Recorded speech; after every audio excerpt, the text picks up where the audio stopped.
Hi girls, so आजपासून आपण blouses cutting start करतोय. पण ब्लाउज कटिंग चालू करायच्या आधी मी लास्ट लेक्चरमध्ये तुम्हाला एक्सप्लेन केलं होतं की मी तुमची नेक प्रॅक्टिस करून घेईल, त्यानंतर आपण कटिंग स्टार्ट करतोय. ठीक आहे. आता नेक प्रॅक्टिस ही खूप बेसिक गोष्ट वाटत असेल. ज्यांना कटिंग स्टिचिंग जमतं, ज्यांना ब्लाउजेस वगैरे बनवता येतात, त्यांना वाटत असेल नेक प्रॅक्टिस ही खूप बेसिक गोष्ट आहे. ठीक आहे, बट बेसिक गोष्ट नाहीये. कारण जोपर्यंत तुमचा हात साफ होत नाही ड्रॉइंग्समध्ये, म्हणजे काही शेप्समध्ये वगैरे, तोपर्यंत तुमची फिटिंग नीट बसणार नाहीये. जसे नेकचे शेप्स आहेत, तुम्ही कुठला रेफरन्स इमेज घेताय किंवा कुठली इमेज तुमच्या डोक्यात आहे, कुठली डिझाईन तुमच्या डोक्यात आहे, बट जी डोक्यात आहे सेम तशी तुम्हाला नाही बनवता येते, कारण की तुम्ही एक्झॅक्ट सेम शेप्स ड्रॉ केलेले नाहीयेत. म्हणून तो पॅटर्न जो आहे तो तुमच्या डोक्यात जी डिझाईन आहे त्याला मॅच करत नाही. ठीक आहे. सो त्यासाठी तुम्हाला पॅटर्न्स आहेत त्याची प्रॅक्टिस करणं गरजेचं आहे. जे शेप्स मी तुम्हाला पाठवलेत, रेफरन्स इमेज मी तुम्हाला पाठवली आहे, त्याची प्रॅक्टिस करणं गरजेचं आहे. मी जे तुम्हाला शेप्स ड्रॉ करून दाखवेल, माझ्या शेपला तुमचा शेप मॅच होईल एवढ्यापर्यंत तरी ऍटलीस्ट तुम्ही प्रॅक्टिस करा. सो तुमचा हात थोडा साफ झाला तर आपल्याला पुढे सगळे पॅटर्न्स बनवायला अवघड नाही होणार. मग कटिंग चालू करायच्या आधी मी काही पॅटर्न्स दाखवते जे मी ड्रॉ करून दाखवेल. ऍज इट इज तुम्हाला सगळ्यात आधी पेपरवर प्रॅक्टिस करायची आहे आणि त्याच्यानंतर तुम्हाला फॅब्रिकवर प्रॅक्टिस करायची आहे. नेकच्या शेप्सची जे मी तुम्हाला PDF पाठवला होता की हे सगळे नेक ड्रॉ करा, त्याची प्रॅक्टिस करा. त्याचं मेन कारण काय होतं की बऱ्याच जणांचा हात वळत नाही. म्हणजे जसं की मी असा काही शेप ड्रॉ करते, सो हा शेप ड्रॉ करताना हा जो हात आहे ना, इथे हात वळला पाहिजे आणि हा सेम वळला पाहिजे. जसं आता हे डिस्टन्स आहे ना, हा सेम आहे. सो हा डिस्टन्स आता जसं राऊंड आहे, राऊंडमध्ये पण हा हात वळला पाहिजे. सो हा हात जो आहे ना, हा सॉफ्टली वळला पाहिजे. त्यासाठी नेकची शेप्सची प्रॅक्टिस करायला सांगितली होती मी. तुम्हाला म्हणतेय की मी हे सगळे शेप्स देईल, ते तुम्ही ट्राय करा, असं नाहीये. जे शेप्स तुम्हाला दिसतायत ना, नेकचे शेप्स जे तुम्हाला दिसतायत ना, की तुम्ही कुठला फोटो बघितला, हा नेकचा शेप कसा आहे, तर ते तुम्ही ट्राय करून बघा. कारण प्रत्येक जागी आपल्याला आहे ना शेप्स खूप जास्त यूज होणार आहे. तुम्हाला आर्मोल ड्रॉ करताना पण आर्मोलचा शेप लागणार आहे, कुठलाही नेक ड्रॉ करताना तुम्हाला शेप्स लागणार आहेत. सो हात जर तुमचा सॉफ्ट नसेल ना ड्रॉइंग्समध्ये, तर तुम्हाला हे सगळे शेप्स अवघड जाणार आहेत. ठीक आहे. जसं की आता आपण बऱ्याच वेळा हा पॅटर्न बघितला असणार आहे. काही लोक असा ड्रॉ करतात, जो ट्यूबवाला पॅटर्न असतो किंवा स्वीट हार्ट आपण ज्याला म्हणतो, असा ड्रॉ करतात. का? कारण हा हात त्यांचा सॉफ्ट वळत नाही, म्हणून तो एवढा मोठा कर्व घेतात. ठीक आहे. जेव्हा की ऍक्च्युली तो पॅटर्न हा फक्त असा असतो, हा पॅटर्न असा असतो. ठीक आहे. एवढाच पॅटर्न असतो तो. पण काही जण ड्रॉ करताना काय करतात, असा ड्रॉ करतात. त्यासाठी मी तुम्हाला जे सांगितलं होतं ना की नेकच्या शेपची प्रॅक्टिस करा, जे फोटोज मी तुम्हाला पाठवलेत ते ह्यासाठीच सांगितलं. कारण मी तुम्हाला कटिंग स्टिचिंग शिकवेल, तुम्हाला बेसिक कळणार आहे की स्ट्रक्चर काय आहे, पण शेप्स जर तुम्ही व्यवस्थित ड्रॉ नाही केले ना, तर तुम्हाला जी डिझाईन हवी आहे ती डिझाईन तुम्ही बनवू नाही शकणार. त्याच्यासाठी तुम्हाला शेपची प्रॅक्टिस करायची. आता शेपची प्रॅक्टिस जी आहे, आता समजा हा जो शेप आहे, हा जर मी इथून स्टार्ट केला, इथेच एंड केला आणि इथून जर मी हा कंटिन्यू घेऊन गेले, तर हा काय होतोय, इथे एक वेगळा शेप दिसतोय आणि हा शेप वेगळा दिसतोय. बरोबर. हा मॅच नाही होते दोन्ही. त्यासाठी आपल्याला काय करायचंय, आधी आपण लेफ्टने येतोय, इथे येतोय, बरोबर. त्याच्यानंतर आपण राईटने घेतोय आणि मग हा सेंटरला आपण इथे मॅच करतोय. कधीही आधी लेफ्टनी स्टार्ट करा आणि मग राईटनी स्टार्ट करा. राऊंड जरी असेल तरी आधी इकडून मग इकडून आणि मग हा इथे मॅच करा, तेव्हा हा बरोबर ड्रॉ केला जाणार आहे. ठीक आहे. आता शेपची प्रॅक्टिस तुम्हाला कशी करायची आहे, फ्रंट जो आहे, आता कटिंगच्या वेळेस तुम्हाला लक्षात येईल की जे मी तुम्हाला बॉक्सेस सांगते आणि त्या बॉक्समध्ये शेपची प्रॅक्टिस करायला सांगते, ते कशासाठी, जेव्हा आपण ब्लाऊजचं कटिंग करू ना तेव्हा तुम्हाला लक्षात येईल. ठीक आहे. तर 2 बॉक्सेस आपल्याला बनवायचे. ते 2 बॉक्सेस आपल्याला बनवायचे.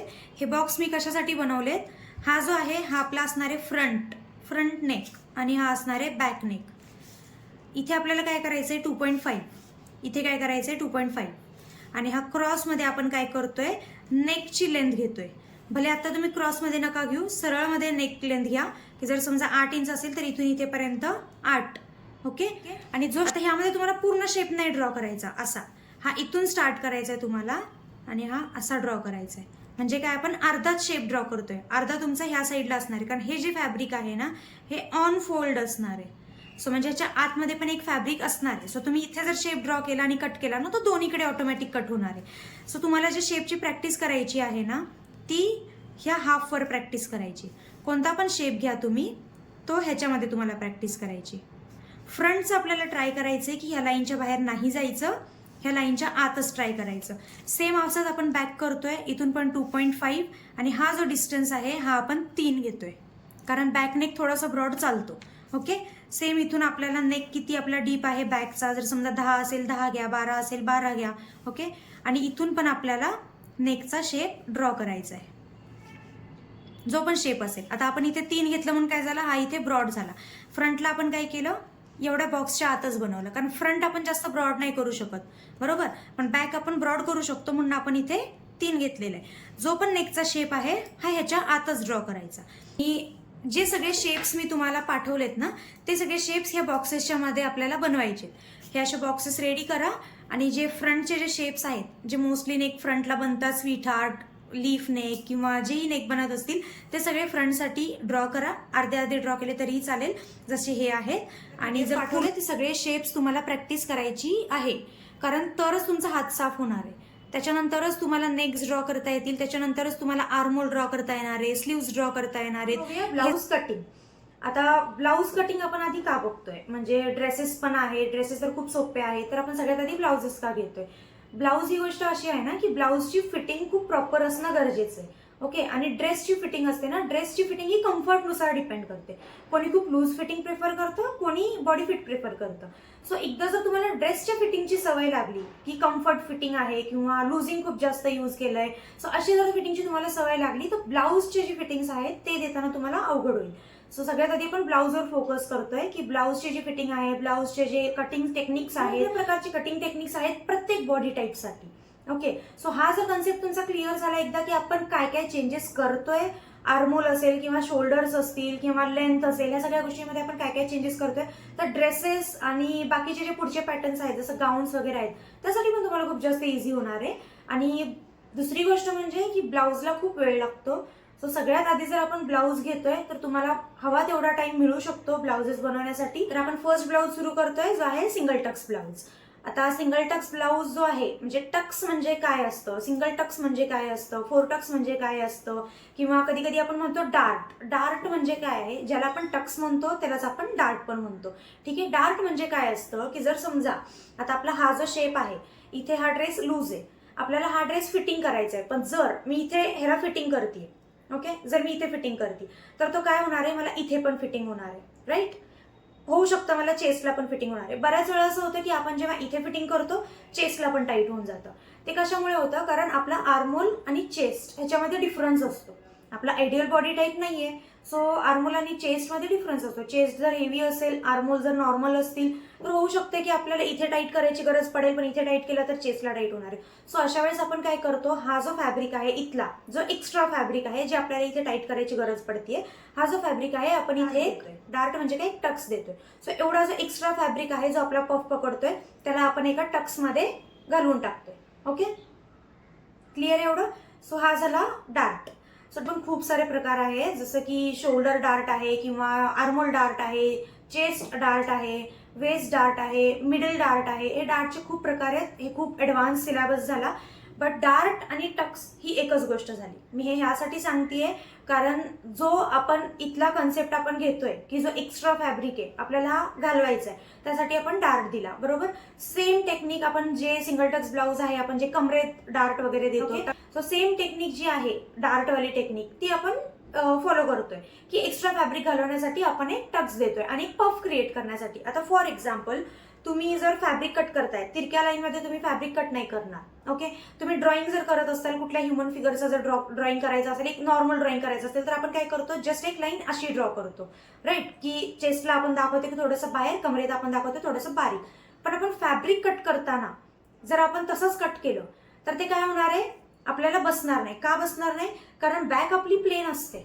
फ्रंट जो आहे तो चेस्टमुळे आपल्याला आपण प्लेन फॅब्रिक यूज नाही करू शकत. फ्रंटला आपल्याला कुठेतरी थोडासा आपल्याला पफ द्यायचा असतो फॅब्रिकमध्ये, तेव्हा ते चेस्टला फिटिंग बसणार आहे, राईट. सो अशा वेळेस आपण काय करतो, जेव्हा आपण डार्ट देतो, डार्टनी काय होतं, खालचा जे फॅब्रिक आहे जिथे आपण डार्ट देतोय, तो फॅब्रिक आपण एक्स्ट्रा फॅब्रिक आहे तो आपण पकडतोय पूर्णपणे. त्यांनी काय होतं, जिथेपर्यंत तो टक्स एंड होतोय ना, त्याच्या पुढे तो पफ क्रिएट होतो. ब्लाऊज हा आपण सगळ्यांसाठीच बनवत नाही. का नाही बनवत, कारण सिंगल टक्स मध्ये एक टक्स आहे, एका टक्सवर तुम्ही किती पफ क्रिएट करू शकता, मॅक्सिमम तुम्ही किती पफ क्रिएट करू शकणार आहे. एक जर टक्स आहे, जसं फॉर एक्झाम्पल मी इथला टक्स तुम्हाला मगाशी दाखवला, इथला टक्स मी घेऊन फॅब्रिक किती फॅब्रिक घेणार आहे, एवढा फॅब्रिक मी नाही घेऊ शकत, राईट. एवढं जर मी फॅब्रिक घेतलं, इथे काय होणार आहे, एवढा झोल येणार आहे.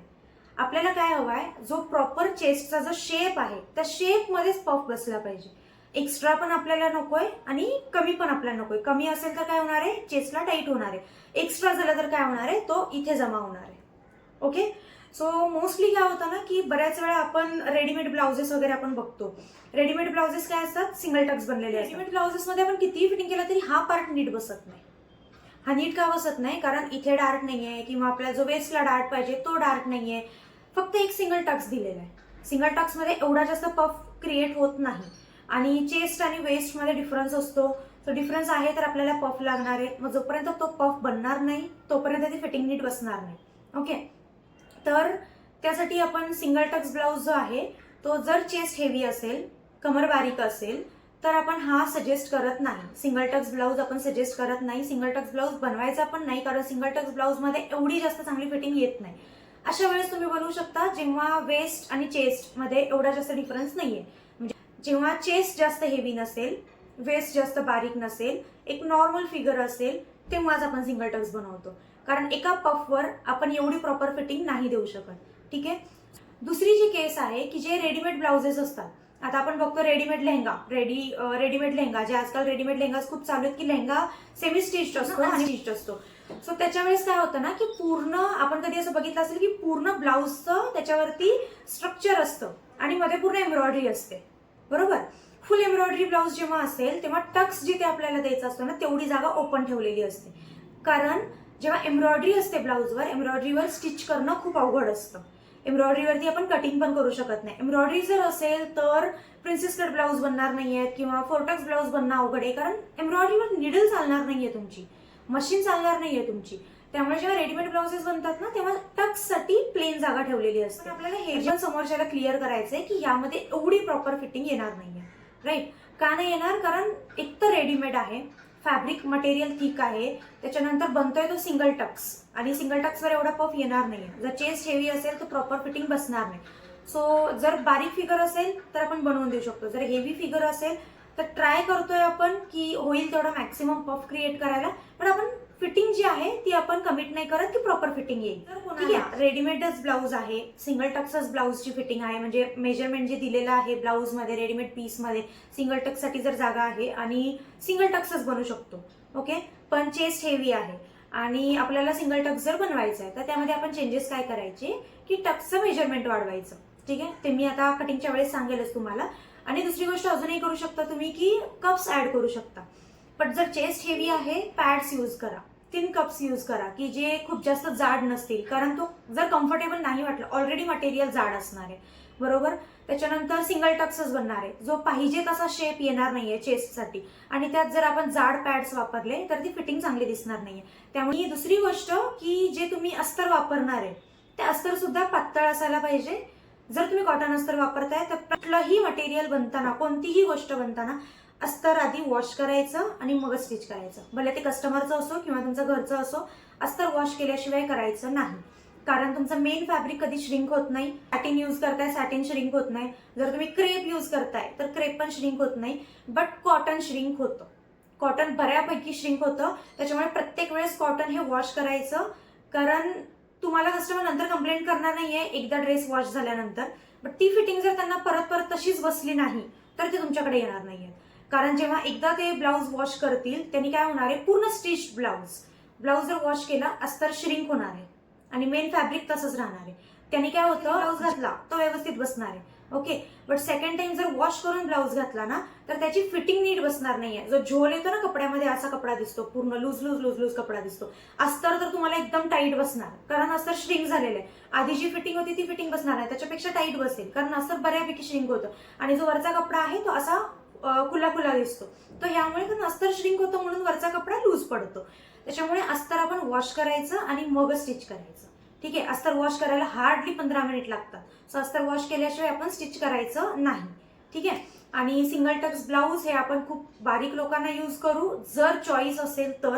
जर अशी कधी केस असेल तर आपण प्रिन्सेस कट बनवू शकतो. जर प्लेन ब्लाऊज मटेरियल असेल तर आपण प्रिन्सेस कट बनवू शकतो. जर फोर्टक्स हा कधी बनतो फोर्टक्स हा चॉईसवर डिपेंड आहे. फोर्टक्सची फिटिंग खूप जास्त छान बनते. ज्या लोकांना कटोरी वापरायची सवय आहे, कटोरी ब्लाऊज वापरायची सवय आहे ना, की ज्यांना चेस्टला फिटिंग खूप प्रॉपर लागते, तर त्यांना फोर्टक्स प्रॉपर बसतो. म्हणजे त्यांना फोर्टक्स आवडतो पण खूप जास्त. कारण फोर्टक्सनी काय होतं, कटोरी सारखी फिटिंग बसते. कारण तुमचा कुठेच एक्सेस जो फॅब्रिक आहे तो राहत नाहीये, तो सगळा डार्टमध्ये कव्हर होऊन जातोय. फोर्टक्स म्हणजे काय झाला, एक टक्स तुमचा इथे येणार आहे, इथला एक्सेस फॅब्रिक गेला, एक टक्स तुमचा इथे येणार आहे. जो इथे फुगा येत असतो प्रत्येक वेळेस, जो इथे पफ येत असतो तो पण तुमचा क्लिअर होतोय, जो आपला रेग्युलर टक्स असतो तो, आणि एक टक्स इथे सेंटरला येणार आहे. सो जी फिटिंग आहे ना फोर्टक्सची ती खूप प्रॉपर बसते. ठीक आहे. आणि प्रिन्सेस कट तर सगळ्यांना माहितीच आहे, प्रिन्सेस कटची फिटिंग चांगलीच बसते. सो जेव्हाही सिंगल टक्स बनवताल तेव्हा एकदा समोरच्याला क्लिअर करत जा की फिटिंग एवढी प्रॉपर बसणार नाही, जसं तुम्ही एक्सपेक्ट करताय तसं होणार नाहीये. आम्ही ट्राय करू मॅक्सिमम आमच्या साईडनी. ओके. आणि ट्राय करा की पॅडेड ब्लाऊज बनवायला. जर पॅडेड ब्लाऊज बनवला तर जो पफ एका टक्सनी नाही येणार, तो पफ तुमच्या पॅड्सने येऊ शकतो. सो पॅड्समुळे फिटिंग चांगली बसू शकते. ओके. ब्लाऊजचं कटिंग स्टार्ट करण्यासाठी मी एक स्टँडर्ड मेजरमेंट कन्सिडर करतेय. 36 चेस्ट आहे, 32 कमर आहे, शोल्डर्स 14 आहे आणि आर्महोल 17 आहे. हे मेजरमेंट्स तुम्ही लिहून घ्या की मी कुठल्या मेजरमेंटनी कटिंग करतेय. सो मी काय मेजरमेंट्स टाकेल हे पण तुम्हाला लक्षात येईल. ठीक आहे. आणि माझ्या बरोबरीने ट्राय करा की मी जसं जसं मेजरमेंट टाकेल तसं तसं मेजरमेंट तुम्ही तुमच्या फॅब्रिकवर टाकताय. नंतर जर करेल हा विचार केला तर ते मेजरमेंट सगळे विसरले जाणार आहेत आणि परत तुम्हाला लक्षात येणार नाहीये. परत परत सेम मेजरमेंट्स बघून तुम्हाला अजून कन्फ्युजन होणार आहे. सो जेव्हा मी बनवतेय तेव्हा त्या रीतीने बनवायला ट्राय करा. अदरवाईज ऍटलीस्ट तुम्ही फॅब्रिकवरती नाही मेजरमेंट टाकत आहे पण एका पेपरवर तरी तुम्ही हाताने ड्रॉइंग करायला चालू करा की मी कुठे कोणतं मेजरमेंट टाकतेय, कुठे कोणतं मेजरमेंट टाकतेय. ठीक आहे. आपण आधी स्टार्ट करूया ड्राफ्टिंग आणि मग आपण कटिंग करूया. ओके. ड्राफ्टिंग ही फॅशन डिझायनिंग टर्म आहे. तुम्हाला जर असं वाटत असेल की ड्राफ्टिंग म्हणजे असं काय वेगळं करणार आहे, ज्याला आपण जे मार्किंग करतो त्याला म्हणतात ड्राफ्टिंग, किंवा त्याला आपण पॅटर्न मेकिंग पण म्हणू शकतो. कटिंग केल्यानंतर जो आपल्याकडे पेपर रेडी असतो त्याला आपण फार्मा म्हणतो. ओके. फार्मा हे आत्ता आलेला टर्म आहे बट ऍक्च्युअली तो फॅशन डिझायनिंगचा टर्म नाहीये. फॅशन डिझायनिंग मध्ये आपण त्याला ड्राफ्टिंग म्हणतो, पॅटर्न मेकिंग म्हणतो, त्याला आपण फार्मा नाही म्हणत. बट तुम्ही फार्मा पण शब्द खूप जागी ऐकलेला असेल म्हणून हे क्लिअर केलं की फार्मा म्हणून तुम्हाला असं कन्फ्युजन नको व्हायला. फार्मा हा शब्द एम्ब्रॉयडरीमध्ये यूज केला जातो. ओके. फार्मा म्हणजे काय आहे की कुठलीही एखादी डिझाईन त्याचं एक तुमच्याकडे जर सॅम्पल रेडी असेल त्याला म्हणतात फार्मा. आणि जे तुमच्याकडे पेपर कटिंग रेडी आहे, जे तुम्ही ड्रॉइंग केलेलं आहे की जे तुमचा ब्लाऊजचं जे एक बेसिक स्ट्रक्चर तुमच्याकडे पेपर ऑन पेपर तुमच्याकडे जर रेडी आहे त्याला म्हणतात पॅटर्न मेकिंग किंवा त्याला म्हणतात ड्राफ्ट. तुमचा जो बनवलेला ड्राफ्ट आहे ब्लाऊजचा, सिंगल टक्स ब्लाऊजचा ड्राफ्ट आहे किंवा प्रिन्सेस कटचा ड्राफ्ट आहे त्याला म्हणतात ड्राफ्ट. ओके. सो हे कन्फ्युजन ठेवू नका की ड्राफ्टिंग म्हणजे काय वेगळं शिकवतीये. आपण चालू करूया सिंगल टक्स ब्लाऊज. करण्याच्या आधी एक बेसिक कन्सेप्ट क्लिअर करून घेऊ आपण. एक ब्लाऊज असतो जो फ्रंट ओपन ब्लाऊज असतो. ठीक आहे. हे जे मी सांगतेय फ्रंट ओपन काय आहे किंवा बॅक ओपन काय आहे हे लक्षात ठेवा ह्यासाठी, कारण इथून पुढे मी तुम्हाला फक्त ह्याच भाषेत बोलणार आहे की बॅक ओपन बनवायचं आहे किंवा फ्रंट ओपन बनवायचं आहे. ठीक आहे. आणि फ्रंट ओपन आणि एक असतो साईड झिप, ह्या 3 गोष्टी असतात. आता बॅक ओपन म्हणजे काय की ज्याला बॅक साईडने हुक्स असतात, जो ब्लाऊज असा बनतो ज्याला बॅक साईडने हुक्स असतात. फ्रंट ओपन म्हणजे काय, ज्याला आपण फ्रंटला हुक्स लावतो. आणि साईड झिप म्हणजे काय, बॅकला पण क्लोज आहे, फ्रंटला पण क्लोज आहे आणि साईडला आपण झिप लावतोय. ती झिप जी असते ती इनव्हिजिबल झिप असते, म्हणजे ती झिप दिसत नाही. ओके. तुम्हाला असं वाटत असेल की साईडला झिप लावली तर ती झिप दिसणार वगैरे, तर ती झिप दिसत नाही, ती इनव्हिजिबल झिप असते. जे फर्स्ट लेक्चरमध्ये जे मी तुम्हाला सांगितलं होतं, जे आपण बेसिक टूल किटचं जे लेक्चर घेतलं होतं त्यामध्ये मी तुम्हाला सांगितलं होतं की इनव्हिजिबल झिप आणायची आपल्याला. ते इनव्हिजिबल झिप ही यासाठी असते की जी दिसली नाही पाहिजे. इनव्हिजिबल झिप म्हणजे नावातच आहे की झिप दिसत नाही, लावल्यानंतर दिसत नाही. आता ते डिपेंड करतं तुम्ही किती चांगलं फिनिशिंगमध्ये बनवता येते, बट ते दिसत नाही लावल्यानंतर. ओके. तर ऑन फोल्ड म्हणजे काय, आता ऑन फोल्ड हा एक कन्सेप्ट आहे जे मी प्रत्येक वेळेस बोलेल की ऑन फोल्ड म्हणजे कुठलंही फॅब्रिक, समजा मी हे फॅब्रिक घेतेय, हे फॅब्रिक ऑन फोल्ड मी घेतेय. ओके. ही बाजू कुठली झाली आपली, ऑन फोल्ड साईड आहे. सो कुठलंही मेजरमेंट जेव्हा, आता आपण बॅक ड्राफ्ट करतोय सगळ्यात आधी, तर कुठलंही मेजरमेंट जेव्हा बॅक ओपन नसेल तर आपण हे ऑन फोल्ड बनवणार आहे. म्हणजे काय, बॅकला हुक नाही येत तेव्हा आपण ऑन फोल्ड बनवणार आहे. जर बॅकला हुक असेल तर अशा वेळेस आपण काय करतो, ही साईड ओपन आहे, आपण इथे बनवूया ह्या साईडला. का, कारण ऑलरेडी फॅब्रिक ओपन आहे इथे आपल्याला. ठीक आहे. सो आपला जर ब्लाऊज एवढ्यामध्येच जर बसला तर हा पूर्ण फॅब्रिक आपल्याकडे बॅलन्स राहतो. जो ऑन फोल्ड फॅब्रिक आहे म्हणजे पूर्ण आपण जर हा फॅब्रिक पूर्ण ओपन केला तर आपल्याकडे एवढा मोठा फॅब्रिक राहणार आहे, बरोबर. तर आपण जेव्हा बॅक ओपन असेल आपण ह्या ओपनिंग साईडनी बनवतो, जेव्हा बॅक क्लोज असेल तेव्हा आपण ह्या साईडनी बनवतो, फॅब्रिकच्या ऑन फोल्ड साईडला, राईट. जर असं असेल की साईड झिप आहे तर तुम्ही इकडूनच दोन्हीही बनवायचे. तुम्हाला साईड झिप असेल तर काय करायचंय, ऑन फोल्डच तुमचा फ्रंट पण असणार आहे आणि ऑन फोल्डच तुम्हाला बॅक पण बनवायचं आहे, राईट. सगळ्यात आधी आपण काय करतो, बॅक कटिंग करतो. बॅक हा सिंगल टक्स ब्लाऊजसाठी पण सेम आहे आणि त्याच्यानंतर प्रिन्सेस कट ब्लाऊजसाठी पण सेम आहे, 4 टक्स ब्लाऊजसाठी पण सेम आहे. ओव्हरऑल सगळ्या ब्लाउजेससाठी बॅक सेम असतो. फक्त जेव्हा कॉलर बनतो आणि जेव्हा हायनेक बनतो तेव्हा बॅकचं कटिंग हे वेगळं होतं. ओके. आता आपल्या सिलेबसमध्ये कॉलर आणि हायनेक नाहीये, पण असं नको व्हायला की तुम्हाला मी हा एक स्टँडर्ड बॅकचा पॅटर्न शिकवलाय आणि मी तुम्हाला असं सांगितलं की बॅक हा सगळीकडे यूज होतो तर तुम्ही हाच बॅक यूज करताल कॉलर्ससाठी पण. ओके. कारण कॉलर वेगळा कट होतो आणि हायनेकचं पण कटिंग वेगळं असतं. ठीक. हे फक्त जे तुमचे ब्लाउजेस आहेत, बेसिक ब्लाउजेस जे पॅटर्न्स आहेत डीप नेकवाले किंवा बोटनेकवाले वगैरे, आपण त्यासाठी बघतोय. हा जो पूर्ण ड्राफ्ट बघतोय तो. तर आता आपण काय बघतोय, सिंगल टक्स ब्लाऊज. आणि आपण एक स्टँडर्ड ब्लाऊजचं बघतोय आता की ज्याला फ्रंट ओपनिंग आहे म्हणजे फ्रंटला हुक्स आहे. ओके. तर आपल्याला बॅक काय करायचंय, ऑन फोल्ड साईडला घ्यायचंय. आता हा काय करतोय, आपण 2 साईड्स घेतो म्हणजे 2 पेपर घेतलेले ते, बरोबर. म्हणजे फॅब्रिकचे 2 साईड्स झाले. म्हणजे हा काय झाला, बॅक. आता इथे जर आपण कट करतोय तर हा खोलल्यानंतर काय होणार आहे, पूर्ण बॅकचा एक पीस. आपण जर इथून मेजरमेंट टाकलं, ओपन केलं तर हा झाला एक पीस, बरोबर. सेम आपण इकडे जर बनवतोय फ्रंट तर फ्रंटचे पण हे झाले 2 पीसेस. जेव्हा आपण फोल्ड करून टाकलेलं होतं नंतर आपण ओपन केले म्हणजे टोटल काय झाले, 4 पीसेस झाले. सो प्रत्येक मेजरमेंट जेव्हाही आपण प्रत्येक मेजरमेंट टाकतो तेव्हा डिवाइड बाय 4 करायचे. डिवाइड बाय 4 करण्याचं रिझनच हे आहे की आपण पूर्णपणे चौथ्या पार्टवर मेजरमेंट टाकतोय. पूर्ण ओपन करून आपण मेजरमेंट टाकत नाहीये. फ्रंट आपला दुसरीकडे आहे, फ्रंटचे पण 2 पार्ट्स असणार आहेत. कारण आपण फ्रंटमध्ये जर समजा इथे मेजरमेंट टाकतोय तर फ्रंटचा पण हा एक पार्ट असणार आहे, हा एक पार्ट असणार आहे, राईट. सेम तसंच बॅक जर आपण इथे करतो, बॅकचा हा एक पार्ट आहे, हा एक पार्ट आहे. सो टोटल किती झाले, 4 पार्ट्स. सो आपलं जेही मेजरमेंट असणार आहे ते 4 मध्ये डिवाइड होणार आहे. ओके. तर आपण बेसिक आधी बॅकचा ड्राफ्ट क्लिअर करूया.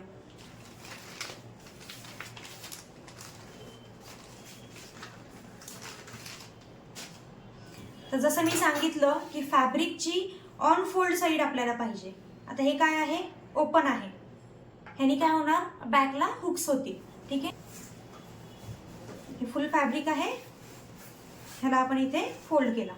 ओके. हा झाला ऑन फोल्ड.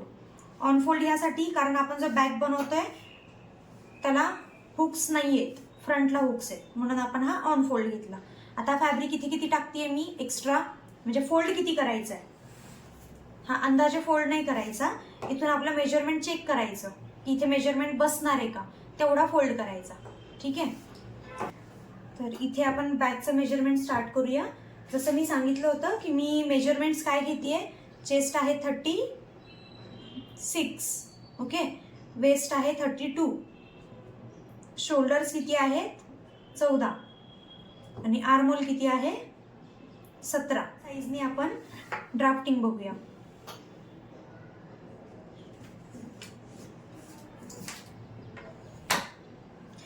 सगळ्यात आधी फॅब्रिक हे वर खाली असतं. ठीक आहे. सरळ फॅब्रिक नसतं कधीच. त्यासाठी एक स्ट्रेट लाईन आपण ड्रॉ करतोय. हे कशासाठी केलेली आहे, ह्या लाईनचा यूज काहीच नाहीये. हे वरचं फॅब्रिक आपण यूज करत नाही, फक्त फॅब्रिक सरळ राहण्यासाठी आपण ही लाईन ड्रॉ केलेली आहे. त्याच्या लेंथ किती आहे, लेंथ आहे समजा 14. ओके. आपण लेंथ पण लिहून घेऊ, लेंथ आहे 14. तर लेंथ मध्ये काय ऍड करायचंय, लेंथ प्लस 1 इंच म्हणजे किती झाले 15.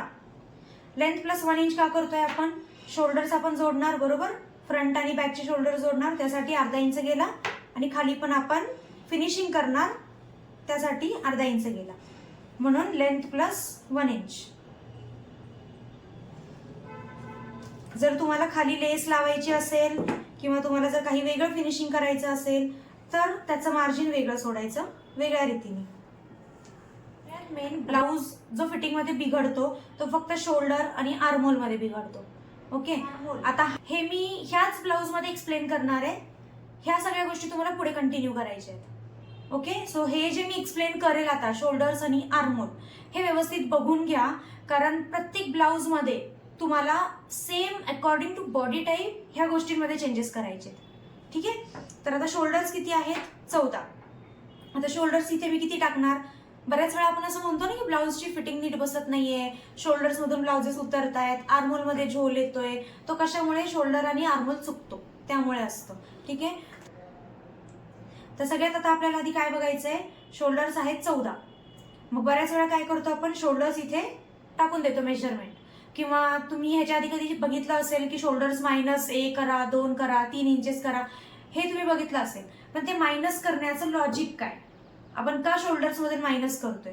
जेव्हा तुम्हाला कळेल की शोल्डर्स मधून आपण हे जे 1, 2, 3 इंचेस मायनस करतो ना, ते कशासाठी करतो, तेव्हा तुम्हाला पुढे जाऊन ते जेव्हा तुम्ही वेस्टर्न पॅटर्न्स बनवत असताल ना, तुम्हाला स्वतःहून कळेल की आता मी 1 इंच मायनस करायला हवा का, किंवा 3 इंच मायनस करायला पाहिजे, किंवा 5 इंच मायनस करायला पाहिजे. हे असं नाहीये की मी तुम्हाला शिकवताना सांगितलं की 3 मायनस करा, तर तुम्ही सगळ्यांसाठी 3 इंचच मायनस करताय. ठीक आहे, जर समजा लेंथ आहे 14 आणि बॅक नेक जर समजा आहे 12, तर काय झालं? आपली 2 इंचाची पट्टी राहतीये खाली, बरोबर? एवढी छोटी जर आपली पट्टी राहतीये, त्यांनी काय होणार आहे? समजा आपण इथून जो नेकचा एक मी शेप ड्रॉ करते, फक्त एक बेसिक, आपण जो एवढा मोठा शेप आपण जो ड्रॉ करणार आहे, एवढा डीप नेक जर आहे, ठीक आहे, हे हा काय आहे? एवढा फॅब्रिक आपला कट होणार आहे, कारण इथे नेक असणार आहे. हा फॅब्रिक आपण कट करणार, तर ह्यानी काय होणार आहे? हा इथला जो शोल्डर आहे हा इकडे टर्न होणार. आपला मेन शोल्डर कुठे जातोय? समजा फॉर एक्झाम्पल आपला जो शोल्डर आहे तो आहे 14, म्हणजे आपण जर एक मेजरमेंट टाकून बघूया 7. आणि जर माझा नेक आहे कमीत कमी 12 इंचावरती समजा, आणि जर आपण एवढा मोठा नेक घेतला, हा एवढा शोल्डर, ओके, जेव्हा आपण एवढा पार्ट कट करणार आहेत, आपल्याला हा ठेवायचा नाहीये कारण हा नेक आहे. ठीक आहे, हा जर कट केला, आता फॅब्रिक इकडे सरकतंय का? नाही सरकत आहे. पण जर मी हा इथे कट केला, तर ह्याने काय होणार आहे? हे फॅब्रिक इकडे सरकणार आहे, असं असं सरकणार आहे, बरोबर? सो हा जो आहे हा सरकून इथे येऊन बसणार, हा, आणि हा जो आहे हा सरकून इथे जाणार. तर बऱ्याच वेळा आपण जे म्हणतो ना की शोल्डर्स उतरतायत, ते शोल्डर्स ह्यामुळे उतरतात. आता फॉर एक्झाम्पल मी हे कटिंग करून दाखवते तुम्हाला. एक समजा मी इथे 2.5 इंचावरती नेक कट केला,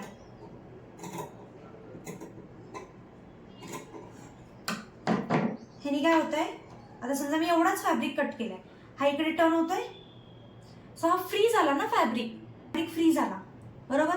जेव्हा हे फ्री होणार आहे, हा तुमचा शोल्डर जो आहे ना, आपण कटिंग इथे केलाय पण हा इथे जाऊन बसणार.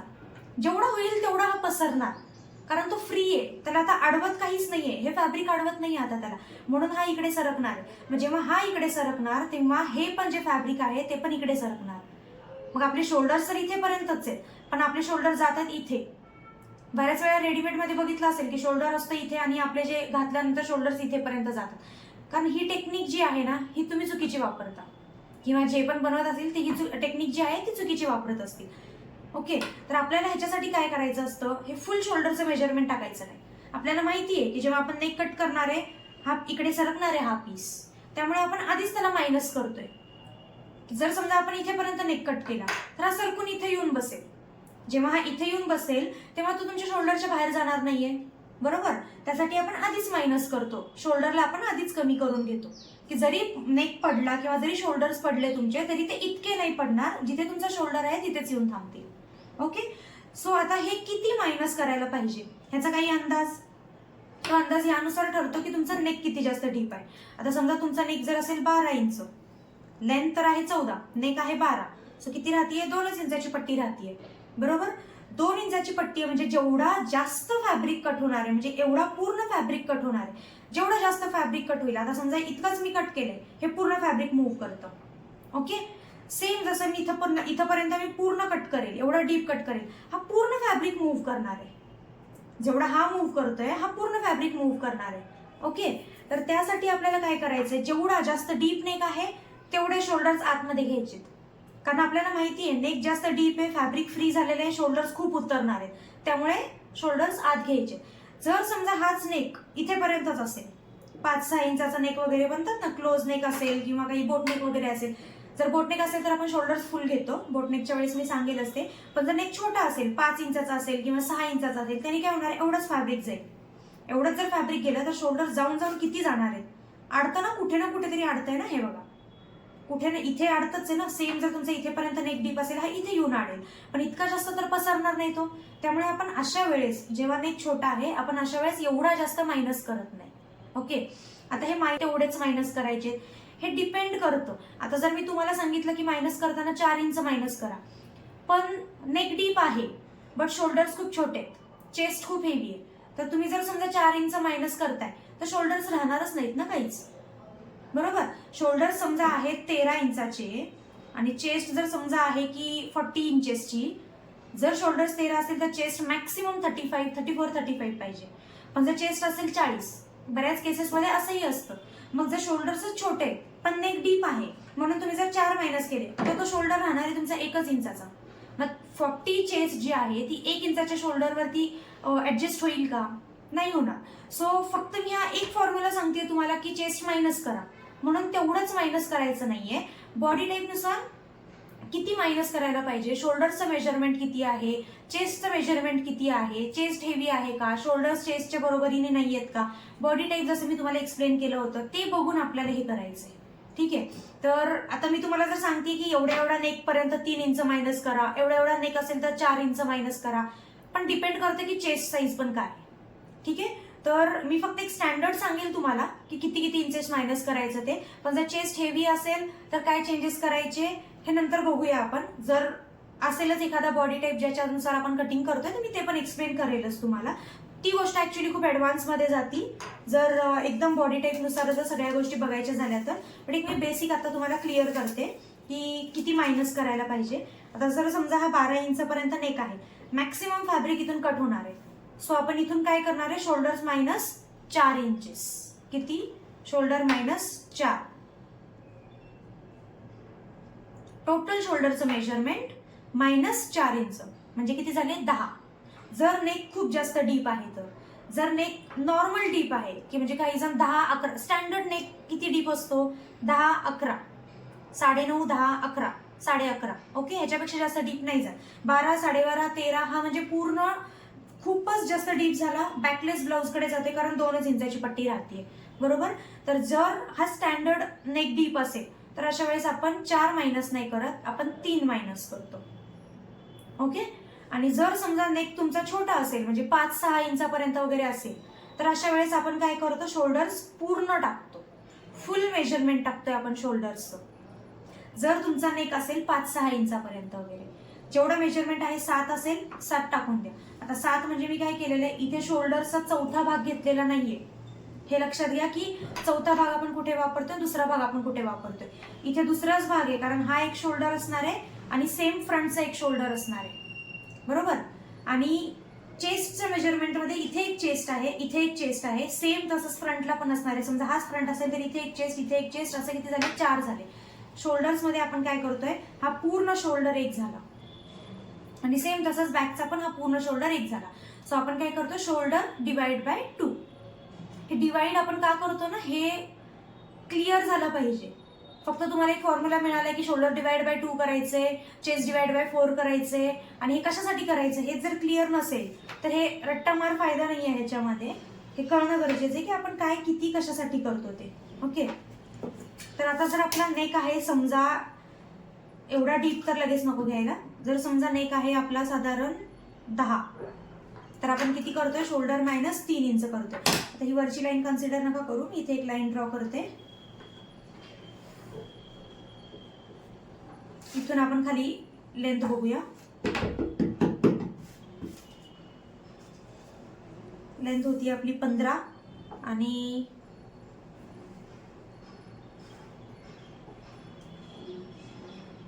म्हणजे 14 लेंथ आहे, 1 इंच आपण मार्जिनचा ऍड केलेला आहे. ओके, ही लाईन बघायची नाहीये, ही लाईन बघून कन्फ्यूज नका हो. आता इथे ही जी लाईन आहे, ही लाईन आहे शोल्डरची लाईन. ही जी लाईन आहे ही आहे वेस्ट लाईन. म्हणजे इथे आपलं कमरेचं मेजरमेंट असणार आहे, इथे आपलं शोल्डरचं मेजरमेंट असणार आहे. जे पण ब्लाऊजचं स्ट्रक्चर आहे ते ह्याच्या आतच बनणार आहे. ओके, तर आता जे शोल्डरचं मेजरमेंट आहे ते आहे 10, सो आता जे शोल्डरचं मेजरमेंट आहे ते आहे 14 मायनस आपण 3 करतोय म्हणजे किती झालं 11. इथे आपल्याला टाकायचंय 11चा दुसरा भाग म्हणजे किती झालं 5.5. 5.5 आले म्हणजे काय झालं, हे 5.5 हे 5.5 11 हा झाला फ्रंट शोल्डर आणि सेम असाच झाला आपला बॅक शोल्डर. ओके, इथे झालं 5.5. आता इथून आपल्याला अजून एक लाईन आपल्याला ड्रॉ करायची आहे जी असणार आहे आपली चेस्ट लाईन किंवा आर्मोल लाईन पण म्हणतो आपण त्याला. आर्मोल साठीची जी लाईन आहे तर ती आपल्याला किती इंचेस वरती ड्रॉ करायची आहे हे कसं डिसाईड होणार.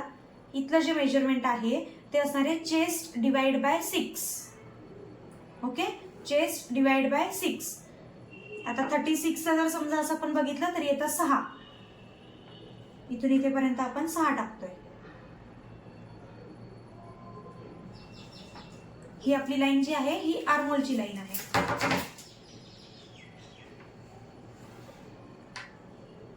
आपल्याला किती लाईन्स मिळाल्या, एक मिळाली शोल्डरची लाईन, एक मिळाली चेस्ट लाईन, एक मिळाली वेस्ट लाईन. बेसिक बाकीचं सगळं जे आहे ते खूप बेसिक आहे पण हे सगळ्याच ब्लाऊज मध्ये यूज होणार आहे. एकदा हे क्लिअर झालं तर सेम टेक्निक आपण बाकी सगळ्या ब्लाउजेससाठी यूज करू शकतो. ठीक आहे, आता इथे जे आहे मी किती घेतले चेस्ट डिवाइड बाय 6. आता हे चेस्ट डिवाइड बाय 6 हे सगळ्यांसाठीच नाहीये. का नाहीये ते पण सांगते. इथे जे आहे मेजरमेंट इथे आपण काय टाकतो चेस्टचं मेजरमेंट. इथे काय टाकणार आहे आपण चेस्ट डिवाइड बाय 4. 36 आहे किती झालं 9. चेस्ट डिवाइड बाय 4 आणि इथे असणार आहे स्टिचिंगचं मार्जिन जे स्टँडर्ड आहे 1.5 इंचाचं. ओके, आता ही झाली चेस्ट लाईन, ही झाली शोल्डर लाईन, ही झाली आर्मोल लाईन. हे ह्यासाठी सांगतेय कारण की हे जे मेजरमेंट आहे चेस्ट डिवाइड बाय 10 जे मी इथे टाकलेले 6 हे चेंज होणार आहे प्रत्येकासाठी, सगळ्यांसाठी सेम नाहीये. मोस्टली हा फॉर्म्युला यूज होतो ह्याच्यासाठी पण जर चेस्ट साईज जास्त असेल शोल्डर्स बारीक असतील तर इथे चेंजेस करावे लागतात. आणि प्रत्येक वेळेस जेव्हा पण आपण मार्किंग करतो आर्मोल मोजून घ्यायचा. ठीक आहे, आता आर्मोल ह्याचा जो आहे तो आहे 17. आपण इथे जेव्हा आर्मोल ड्रॉ करणार आहे हा 17च यायला पाहिजे. जर नाही आला आपल्याला ह्या लाईन्स मध्ये चेंजेस करावे लागतील. ठीक आहे, आता इथे जे मेजरमेंट आहे 36 चेस्टचं जे मेजरमेंट आहे 36 मी काय केलं chest divide by 4 direct measurement टाकलं. कसलंही लुझिंग नाही आहे ह्याच्यामध्ये. आणि जसं मी मेजरमेंटच्या लेक्चरमध्ये एक्सप्लेन केलं होतं की आपण मेजरमेंट घेताना एक बोट आत होतं म्हणजे काय अर्ध्या इंचाचं लुझिंग आपण त्याच्यात ऍड केलेलं होतं. बरोबर, जर एक बोट आत आहे म्हणल्यावरती पूर्ण बॉडी मेजरमेंटमध्ये अर्धा इंच लुझिंग आहे. तर हा असणारे ब्लाऊज हा बॉडी फिट असणार आहे. कुठल्याही प्रकारे हा थोडा पण कम्फर्टेबल नाहीये, बॉडी फिट आहे, प्रॉपर फिटिंगवाला ब्लाऊज आहे. जर तुम्हाला लुझिंग ऍड करायचं असेल म्हणजे थोडा कोणाला कम्फर्ट फिटिंग पाहिजे असेल सुरुवातीला तर मी सजेस्ट करेल की प्रत्येक ब्लाऊज हा 1-1 इंचाच्या लुझिंग मध्येच बनवा. म्हणजे कमीत कमी 1 इंच तरी लुझिंग मध्ये बनवा. कारण तुम्ही नवीन शिकताय तर एकदमच जर तुम्ही टाईट मेजरमेंट जर घेतला आणि टाईट ब्लाउजेस जर बनवायला लागले तर तुम्हाला अंदाज नाही येणार. सो 1 इंचाचं लुझिंग तरी बनवा. तर आता 1 इंचाचं लुझिंग म्हणजे काय आहे, समजा 36 तुमची चेस्ट आहे तर आपल्याला काय करायचंय 36 प्लस 1 किती झालं 37. मग 37चा इथे चौथा भाग टाकायचा. ओके, 36 प्लस 1 झालं 37, 37चा चौथा भाग येणार आहे. सेम जर 32 असेल तर 33 आलं प्लस 1 केल्यानंतर 33चा चौथा भाग आला. काहीही मेजरमेंट असू द्या प्लस 1 करा. जर खूपच जास्त कम्फर्ट हवा असेल तर मॅक्सिमम 2 इंच लुझिंग, 2 पेक्षा जास्त ब्लाऊज मध्ये लुझिंग होत नाही. फिटिंगसाठी लुझिंग असतं. मोस्टली ब्लाऊज मध्ये 2 इंचाचं पण लुझिंग वापरलं जातं. आता 2 इंचाचं लुझिंग आपण कधी वापरतो जेव्हा ब्लाऊजचं मटेरियल जाड असतं, ब्रोकेडचं मटेरियल वगैरे असतं ना ते जाड मटेरियल असतं. सो ते जर तुम्ही टाईट फिटिंग मध्ये घेताल ना ते कम्फर्टेबल वाटणार नाहीये. तशा वेळेस तुम्ही 2 इंचाचं लुझिंग ऍड करू शकता. 1 इंचाचं लुझिंग कम्फर्ट फिटिंग जर कोणाला पाहिजे असेल, कोणी जर खूप जास्त टाईट ब्लाउजेस प्रेफर करत नसेल तर 1 इंचाचं लुझिंग स्टँडर्ड ऍड कराच. ओके, सुरुवातीला तरी कराच. कारण 1 इंचाच्या लुझिंगनी एवढा फरक पडणार नाहीये. पूर्ण ब्लाऊज मध्ये 1 इंचाच्या लुझिंगनी एवढा फरक पडणार नाहीये. आणि जर कोणाला प्रॉपर फिटिंग पाहिजे असेल तर डायरेक्ट चेस्ट डिवाइड बाय 4, कारण ऑलरेडी आपण अर्धा इंचाचं लुजिंग ठेवलेलं आहे. एक बोट तर आपल्या आतमध्ये होतं जेव्हा आपण मेजरमेंट घेत होतो. सो आपलं जे पूर्ण मेजरमेंट आहे त्याच्यामध्ये अर्धा इंचाचं लुजिंग तर आहेच आहे ऑलरेडी, तर एवढा ब्लाऊज टाईट होणार नाहीये.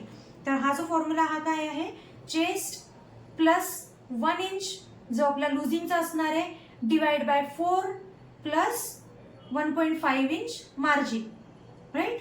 हा झाला क्लिअर. आता आपल्याला आर्महोल ड्रॉ करायचा. आर्महोल म्हणजे काय आहे की फ्रंट आणि बॅक हे आर्महोल आपण ड्रॉ करतोय. फ्रंट आणि बॅक आपण दोन्ही बॅक वरतीच ड्रॉ करतोय, नंतर फ्रंटचा आर्महोल दुसरीकडे आपण ट्रेस करतो. सो आर्महोल ड्रॉ करण्यासाठी काय असतं, जसं आपला मुवमेंट जी आहे ना, हाताची जी मुवमेंट आहे ना ती फ्रंट साईडला मुवमेंट होती. तुम्ही फ्रंट साईडला किती हात वळवा तो फ्रंट साईडला वळतो, सेम तीच मुवमेंट तुमची बॅक साईडला होणार नाहीये, बरोबर. ती ह्यासाठी होणार नाही का तुमचा हात पूर्ण बॅकला वळत नाही. जर तुमची फ्रंटला मुवमेंट होणार आहे आणि जर आर्महोलच्या इथे जर तुमचं फॅब्रिक असेल तर तुम्ही एवढ्या इझिली हात मूव्ह नाही करू शकणार. बऱ्याच वेळा रेडीमेड ड्रेसेसमध्ये ना हात मूव्ह करायला कम्फर्टेबल वाटत नाही, आर्महोलच्या इथे ओढल्यासारखं होतं. ओके, सो ते ह्यासाठी असते की जो फ्रंटला जो एक्स्ट्रा फॅब्रिक असतो ना तो कट केलेला नसतो. आर्महोल हा आपण डीप कट करतो, थोडासा डीप कट करतो, जेणेकरून मुवमेंट करायला आपल्याला इझी जाईल. आणि जो बॅकचा आर्महोल आहे तो बाहेरच्या साईडनी कट करतो, कारण जेव्हा आपण हात पुढे करतो तेव्हा आर्महोल जो आहे हाताचा जो कर्व आहे तो पूर्ण कव्हर व्हायला पाहिजे. तर त्यासाठी आपल्याला डीप कट करण्यासाठी आपल्याला काय करायचंय, इथून अर्धा इंच आत, मी कुठल्या साईडला अर्धा इंच आत घेतलेला आहे, ऑन फोल्ड साईडला, बरोबर. त्याच्यानंतर इथून अर्धा इंच खाली. का खाली घेतलंय, कारण हे स्टिचिंग मध्ये जाणार आहे आपलं, आणि हे 2 पॉइंट्स आपण जोडून घेतोय. ठीक आहे, ही झाली आपली आतल्या आर्महोलची लाईन, कारण आपल्याला आतला आर्महोल डीप पाहिजे. आणि ही झाली बाहेरच्या आर्महोलची लाईन. या दोन्ही लाईन इथे मिळतात. ओके, आता हा जो आतला पॉइंट आहे जिथून आता आपण अर्धा इंचाचं मार्किंग केलं होतं, इथून आपल्याला क्रॉस मध्ये एक लाईन ड्रॉ करायची आहे. ठीक आहे, आता हा आर्महोल ड्रॉ करताना आपल्याला काय करायचंय, क्रॉसवाल्या पॉइंट पासून 1 इंचावर एक मार्किंग, आणि ज्या मार्किंग पासून सेम 0.75 वरती एक मार्किंग, 0.75, राईट. आणि हा जो आहे हा झाला आतला आर्महोल म्हणजे इथला. आता ह्या लाईनचा सेंटर काढायचा, ह्या दोन्ही लाईन्सचा सेंटर साधारण इथेपर्यंत असणार आहे. तर हा जो पॉइंट आहे हा तुम्हाला ह्या लाईनला मिळवायचा आहे. ओके, आणि हा जो पॉइंट आहे हा आतल्या लाईनला मिळवायचा आहे, असं. आता हा जो पॉइंट आहे हे दोन्हीही पॉइंट तुम्हाला चेस्टला मिळवायचे. आता हे चेस्टला मिळवताना काय करायचंय, चेस्टच्या 1.5 इंच खालीपर्यंत जरी आर्महोलचा शेप गेला तरीही चालेल. जसं की जर समजा मी असं काही करतेय इथून शेप, ओके, हा जबरदस्ती जर वळत असेल की तुम्हाला जबरदस्ती असा शेप घेऊन जात असेल तर असा शेप न्यायचा नाहीये. हा शेप जो आहे ना हा प्रत्येक वेळेस जाताना हा असा गेला पाहिजे, असा गेला पाहिजे, ना की हा असा गेला पाहिजे. ओके, हा अशा शेपमध्ये कधीच आर्महोल नाही आला पाहिजे. जर असा आर्महोल येतोय तर 1.5 इंच खाली घ्या आणि त्याला थोडासा असा शेप घेऊन जा. ओके, सेम हा पण इथूनच स्टार्ट होणार आहे आणि हा इथे नेऊन ऍडजस्ट करायचा आपल्याला, दोन्ही मॅच करायचेत आपल्याला, बरोबर. आता मोस्टली हा आर्महोल आपला बरोबर येणार आहे. काय येणार आहे, कारण स्टँडर्ड मेजरमेंट आहे, कॉमन मेजरमेंट आहे. सो आपल्याला आर्महोल किती पाहिजे, 17 आर्महोल. ओके, आणि इथून आपण आर्महोल मोजतोय, हा आहे 8.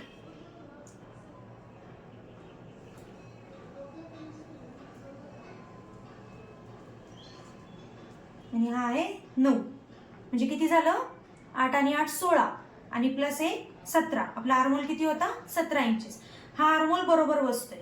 ओके, आर्महोल मोजल्याशिवाय कटिंग करायचं नाही. जर आर्महोल मध्ये कमी जास्त होत असेल तर आपल्याला इथे चेंजेस करावे लागतात. आता ते काय चेंजेस करावे लागतात ते मी एकदा एक्सप्लेन करते. जसं 17 आर्महोल किंवा शोल्डर सगळं नॉर्मल मेजरमेंट होतं. जसं आपण शिकलोय आर ग्लास बॉडी टाईप आपण बघितला ना, ते मेजरमेंट होतं. सो एकदम इझिली बसला आपला आर्महोल, पण कुठेही एक्स्ट्रा नाहीये, काहीच एक्स्ट्रा नाहीये, प्रॉपर बसतोय. ठीक आहे, पण जर समजा सेम मेजरमेंट आहे आणि जर चेस्ट हेवी असेल, समजा शोल्डर्स बारीक आहेत, शोल्डर्स एवढेच येत आहेत, ओके, पण चेस्ट असेल समजा 40 म्हणजे काय झालं, डिवाइड बाय 4 करा, किती येतं, 10. म्हणजे आलं इथे, आणि प्लस 1.5 इंचाचं मार्जिन. आता काय होणार, हाच आर्मोल तुम्हाला कुठे न्यायचा आहे, हा इथे न्यायचा आहे, बरोबर. ह्यानी काय झालं, एवढं मेजरमेंट वाढलं, पण आर्मोल आपल्याला किती पाहिजे होता, 17च पाहिजे होता. का 17 पाहिजे, कारण आर्मोल कमी आहे, चेस्ट हेवी आहे. असेही केसेस असतात, ओके, आणि खूप रेअरली नसतात, असतातच असे केसेस, मोस्टली असे केसेस असतात की चेस्ट हेवी आहे, आर्मोल कमी आहे. सो अशा वेळेस काय होतं की ही जी लाईन आहे चेस्टची, ही लाईन वाढत जाणार आहे जर चेस्ट हेवी असेल तर. सो आर्मोल जो आहे ना, हा अशा डायरेक्शनला वाढणार आहे. म्हणजे काय, फॉर एक्झाम्पल इथून जर आर्मोल स्टार्ट, समजा मी इथून आर्मोल स्टार्ट करतेय आणि हा चेस्ट हेवी असेल तर हा इकडे वाढत जाणार आहे. जेवढी चेस्ट हेवी असेल तेवढा आर्मोल वाढत जाणार आहे, बरोबर. तर आपल्याला काय करायचंय, तुम्ही जर समजा इथून चेस्ट डिवाइड बाय 6 केलं, चेस्ट डिवाइड बाय 6 केलं, तुम्ही जर इथून जे मी मेजरमेंट तुम्हाला सांगितले ते इथे टाकलं आणि जर तुम्ही हे केलं, त्याच्यानंतर तुम्ही जर स्टिच करताय, सेम मी जी प्रोसेस सांगितली त्यानंतर तुम्ही जर स्टिच करताय, पण तुम्ही हे बघतच नाहीये की चेस्टची लाईन ही वाढतीये, मोठी आहे. सो हा आर्मोल पूर्ण पुढे पुढे जात चाललाय. सो आर्मोल पण मेजरमेंट वाढत चाललाय ना. जर समजा चेस्ट इथेपर्यंत येते, जेव्हा की ऍक्च्युअल चेस्ट इथेपर्यंतच असायला पाहिजे, पण चेस्ट हेवी म्हणून एवढं मेजरमेंट पुढे चाललंय. याने काय होणार आहे, आर्मोल वाढणार आहे. जो आर्मोल मध्ये झोल येतो, आपण म्हणतो आर्मोल मध्ये आपल्याला झोल येतोय, किंवा आपण बऱ्याच वेळा असं म्हणतो की ब्लाऊज मध्ये फुगा येतोय. ते कशासाठी होतं, कारण ही लाईन चेक नाही करत आपण, ओके. सो अशा वेळेस काय करायचं आपल्याला, जिथे इथे चेस्ट डिवाइड बाय 6 आपण घेतलेला आहे, तिथे आपल्याला हे मेजरमेंट अर्धा इंच वरती शिफ्ट करायचंय. हे 6 आलं होतं, मी इथे 5 घेतेय. इथे 5 का घेतेय, कमीत कमी मी हे मेजरमेंट वरती जर शिफ्ट केलं तर माझा जो आर्मोल आहे तो असा ड्रॉ होणार आहे ना, असा ड्रॉ होणार आहे. सो जे हा जो गॅप आहे, हा कुठे ना कुठे एवढं जे एक्स्ट्रा चाललं होतं ना, तो ह्याच्यामध्ये भरून निघतोय, ठीक आहे. सो ही जी लाईन आहे ही आपल्याला वरती शिफ्ट करायची आहे. म्हणजे जर समजा हा एवढा डीप चाललेला आहे, तर तुम्ही होऊ शकता, तुम्ही जर वरती शिफ्ट करताय एवढं, तर हा जो एवढा जो एक्स्ट्रा चाललेला होता ना तुमचा, हा जो एक्स्ट्रा चाललेला जे मेजरमेंट होतं ना, हे कव्हर होऊन जाणार आहे, कारण तुमचं इथे वाढलेलं आहे ना. सो ते एवढ्यामध्ये कव्हर होऊन जाईल, ठीक आहे. सो जर चेस्ट हेवी असेल, शोल्डर्स नॉर्मल असतील, तर तुम्हाला ही जी लाईन आहे ही वरती शिफ्ट करायची. म्हणून जोपर्यंत आर्मोल मोजत नाहीत तुम्ही आणि जोपर्यंत आर्मोल बरोबर येत नाही, तोपर्यंत ब्लाऊजचं कटिंग करायचं नाही, ठीक आहे. आता हा आर्मोल बरोबर बसला होता, कारण हे मेजरमेंट बरोबर आहे, चेस्ट पण जास्त हेवी नाहीये, आर्मोल पण नॉर्मल आहे. पण जर चेस्ट हेवी असतं तर मला काय करावं लागलं असतं, ही लाईन आपल्याला वरती शिफ्ट करायला लागली असती अर्धा इंच.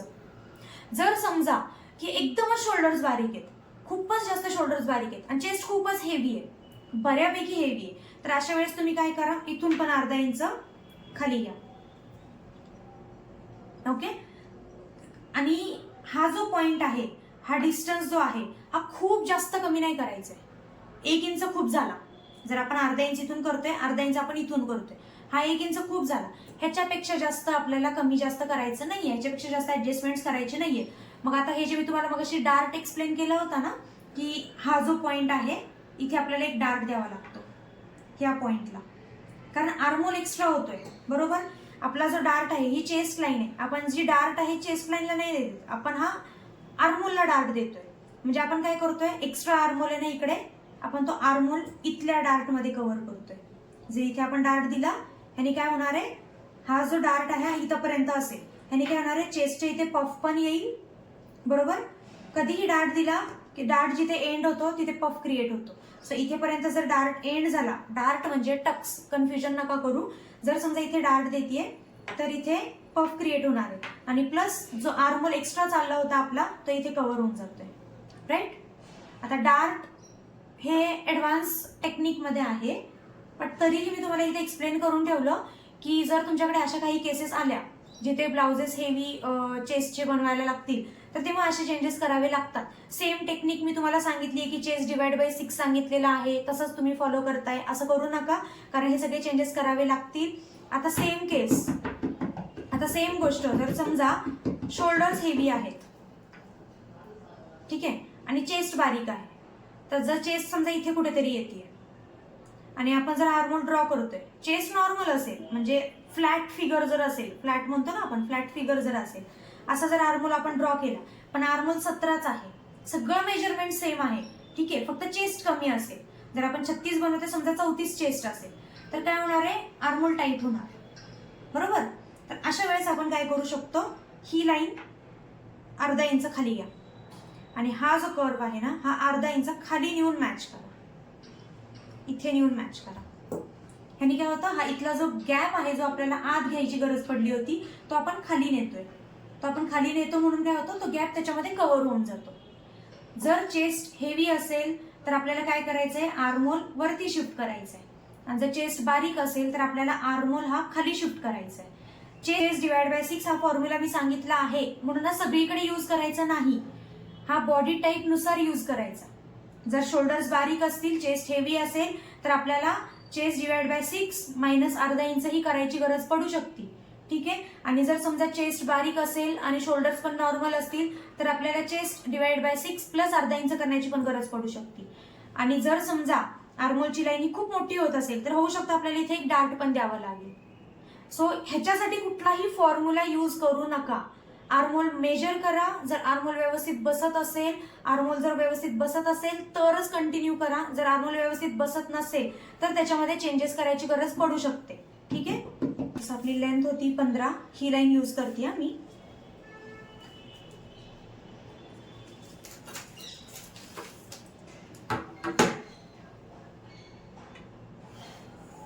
शोल्डर्स आपण किती घेतलेत, 5.5. इथून आपण किती घेतलंय, 6.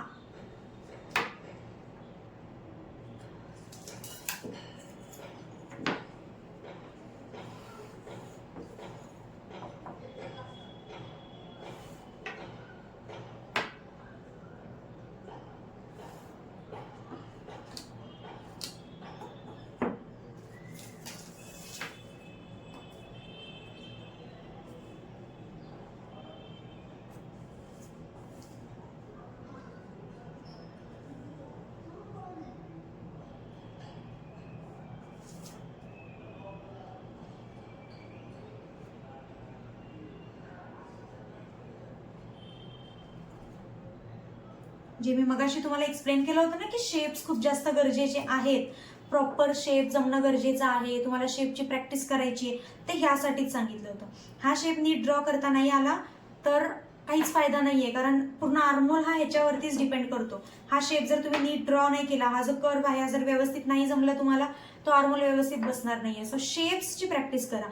नॉर्मल बसल्या बसल्या तुम्हाला आहे ना ट्राय करायचे की शेप जे आहेत ते व्यवस्थित येत आहेत का. जसं राऊंड आहे, हा राऊंड असा ट्राय करा. कधी जर समजा लीफ नेक असेल तर हे ट्राय करा. असं हे जमलं पाहिजे. असं बसल्या बसल्या हात फिरवत राहा, कंटिन्यू हात फिरला पाहिजे तुमचा, ठीक आहे. आता इथे आपल्याला जसं मी सांगितलं मगाशी, ही झाली चेस्ट लाईन आपली. आता हे झालं वेस्टचं मेजरमेंट. इथे आपल्याला टाकायचं आहे वेस्टचं मेजरमेंट. वेस्ट किती आपण बघितलं होतं, 32 म्हणजे किती, 8. आता वेस्टच्या मेजरमेंटचा जो फॉर्म्युला आहे, वेस्टच्या मेजरमेंटमध्ये पण आपल्याला काय करायचंय, जर 1 इंच तुम्हाला लुझिंग टाकायचं असेल तर वेस्ट मेजरमेंट प्लस 1 किती येईल, 33 डिवाइड बाय 4. ते मेजरमेंट इथे तुम्हाला टाकून घ्यायचं. डिवाइड बाय 4 केल्यानंतर प्लस 1 इंच हा सेपरेट टाकायचा आहे टक्ससाठी, आणि प्लस 1.5 इंच जे आहे ते मार्जिनसाठी. इथे वरती जर आपण 1.5 इंच मार्जिन घेतो तर आपण खाली पण 1.5 इंचाच मार्जिन घेणार आहे, ठीक आहे. तर इथे आता मी कुठलेही लुझिंग वापरत नाहीये. जे वेस्टचं मेजरमेंट आहे मी ते डायरेक्ट टाकतेय, वेस्ट डिवाइड बाय 4. ओके. जर तुम्हाला लुझिंग ऍड करायचं असेल तर ते लुझिंग मेजरमेंट मध्ये प्लस करा. 32 प्लस 1 33 डिवाइड बाय 4.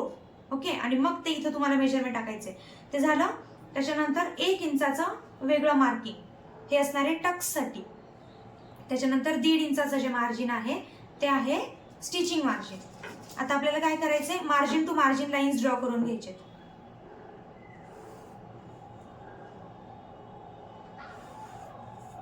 ओके. आता हे जे 1 इंचाचं मार्जिन आहे जे आपण एक्स्ट्रा घेतलंय, वेस्ट पेक्षा जे मार्जिन आपण एक्स्ट्रा घेतलेलं आहे, ह्याचं आपल्याला इथे एक डार्ट द्यायचं आहे. ओके. आता जे डार्ट द्यायचा आहे तो आपल्याला काय करायचंय, बॅकचा जो डार्ट आहे तो इथून 4 इंच आणि इथून वरती 4 इंच, 4 बाय 4. पण जर समजा वेस्ट खूप मोठी असेल, ओके, वेस्ट जर खूप मोठी असेल आणि जर तुम्ही 4 इंचावरती जर डार्ट घेताय आणि इकडे असेल, जर तुम्ही ब्रॉड नेक बनवताय, डार्ट जो आहे हा 2-3 केसेसमध्ये चेंज होतो. कधी जेव्हा नेक तुम्ही ब्रॉड बनवताय, आता समजा तुमचा डार्ट येतोय इथे, पण तुमचा नेक जर जात असेल असा, जो मटका वगैरे जर तुम्हाला बनवायचा असेल तो जात असेल असा, ओके, त्यांनी काय होणार आहे, डार्टच्या इथे तुमचा नेक असणार आहे. असं नाही व्हायला पाहिजे. सो अशा वेळेस तुम्हाला डार्ट थोडासा अजून शिफ्ट करायचा आहे पलीकडे. किंवा बऱ्याच वेळा असं होत असेल की वेस्ट आपली मोठी आहे, समजा वेस्ट असेल 35, 36 वगैरे वेस्ट असेल, तर अशा वेळेस काय करायचं, त्याच्या पुढे जेवढी पण असेल, अशा वेळेस काय करायचं, वेस्ट किती आहे त्याचा सेंटर काढा. ओके, आता हा सेंटरच आहे म्हणून मी इथे 4 घेतलाय. ओके, पण जर सेंटरच असेल आणि तरीही मी 4 घेतेय, पण तरीही मला जर ब्रॉड नेक घ्यायचा आहे, तर हा डार्ट इथे बसणार नाहीये, म्हणून मी थोडासा डार्ट इथे शिफ्ट करते. पण जर अशी कुठली केस असेल की जिथे खूप जास्त पलीकडे शिफ्ट करायची, आता दिसतं ना की हा खूप जास्त पलीकडे शिफ्ट होतोय, हा एकतर सेंटर आपला जास्तीत जास्त डार्ट जो आहे तो 4.5 इंचावर पाहिजे, ह्याच्यापेक्षा जास्त सेंटर पेक्षा जर 1 इंचापेक्षा जास्त जर डार्ट पुढे जात असेल, आता समजा ह्याचा सेंटर आहे 4 आणि जर हा 5 वरती जर डार्ट द्यायची गरज पडत असेल, तर डार्ट देऊच नका बॅकला. ओके, फ्रंटला तर एनी हाऊ द्यायला लागतो, कारण फ्रंटला एवढा डीप नेक नसतो. सो फ्रंटला तर आपला डार्ट येणारच आहे. बॅकला जर असं वाटतंय की समजा 4 इंचापर्यंतच आपला डार्ट यायला पाहिजे, पण नेक खूप जास्त ब्रॉड आहे, तर हा डार्ट इथेपर्यंत नाही जाऊ शकत, आणि ह्याच्यापेक्षा जास्त जर आपण पलीकडे जातोय तर खूप जास्त आपण सेंटर आउट होतोय. तर अशा वेळेस डार्टचं मेजरमेंटच ठेवू नका. ओके, आपण काय केलं, waist divide by 4 plus 1.5 inch margin टाका आणि डायरेक्ट जोडून घ्या. डार्टची बॅकला खूप जास्त गरज नसते. मोस्टली आजकाल तर बॅकला कोणी डार्ट यूज करत नाही. का गरज नसते, कारण डार्टनी काय होतं, शेप बनतो, थोडा शेप यायला हेल्प होते, आणि बॅक आपली प्लेन असती, आपल्या बॅकला एवढा जास्त डार्टची गरज नाही पडत. त्याच्यामुळे बॅकला जर तुमचा डार्ट नाही दिला तरीही चालतो. ठीक आहे, आता इथे मी एक नॉर्मल डार्ट ड्रॉ करतेय 4x4.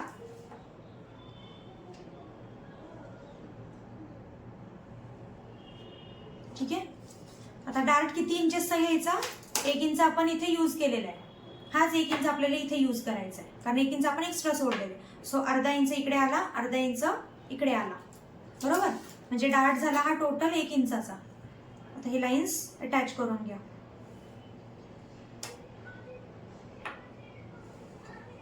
हा झाला तुमचा डार्ट, हा झाला बॅक रेडी, स्टँडर्ड बॅक आहे. ओके, कुठलाही ब्लाउज असेल बॅक हाच बनणार आहे तुमचा. ठीक आहे, त्याच्यामुळे बॅकचा हा पार्ट जो आहे हा व्यवस्थित समजून घ्या, आणि बॅक हा नॉर्मल हाच बनणार आहे. सो हे पण लक्षात ठेवा सगळे. आता हा आपल्याला बॅक आहे जो आपल्याला कटिंग करायचा आहे. ठीक आहे, कट करताना आपण काय करतोय, नॉर्मल शोल्डर्स कट करतोय. आता कात्री चालवण्याची पण एक टेक्निक आहे. ठीक आहे, कात्री चालवताना बरेच जण काय करतात, इथून कात्री चालवतात अशी, ह्याने काय होतं, सरळ सरळ कात्री नाही चालली जात, म्हणजे फॅब्रिक जे आहे ना ते अशा टाईपमध्ये दिसतं. कुठे ना जे फिनिशिंग आहे, फॅब्रिक जे आहे ना ते फिनिशिंग मध्ये कट नाही होत. जसं की म्हणजे तुम्ही एवढीच कात्री चालवताय, परत कात्री उचलताय, परत तेवढीच चालवताय, परत उचलताय, ह्याने काय होतं, इथे ब्रेकआउट्स दिसतात. तर कात्री कशी चालवायची, पूर्ण इथून कात्री फॅब्रिक मध्ये ठेवणार आपण, आणि ही एंड पर्यंत पूर्ण स्ट्रेट कट करणार. सो अशा वेळेस काय होतं की इथून इथेपर्यंत पूर्ण फॅब्रिक सरळ कट झाले, कुठेच त्याला ब्रेकआउट्स नाहीये.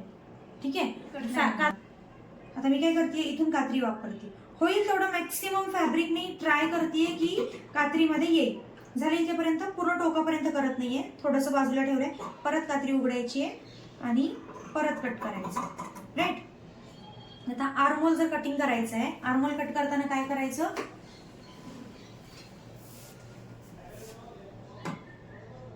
सेम असंच कात्री, आता कात्री हळूहळू फिरवायची, कात्री फिरवतीये मी, कपडा फिरवत नाहीये. ओके, कपडा तिथेच आहे आपला. आणि आर्महोल मध्ये सुद्धा मी टोकावरती कट करत नाहीये, इथून मी कट करतेय.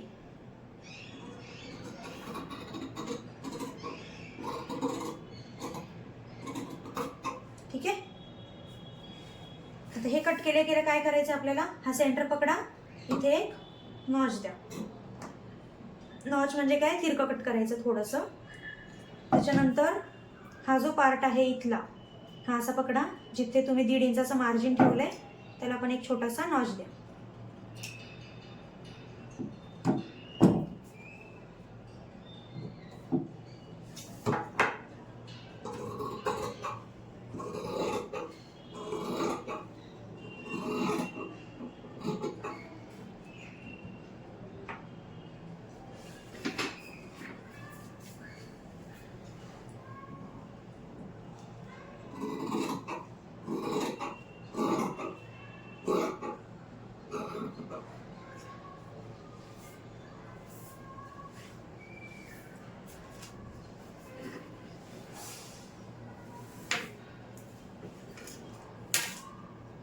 हा काय झाला बॅक.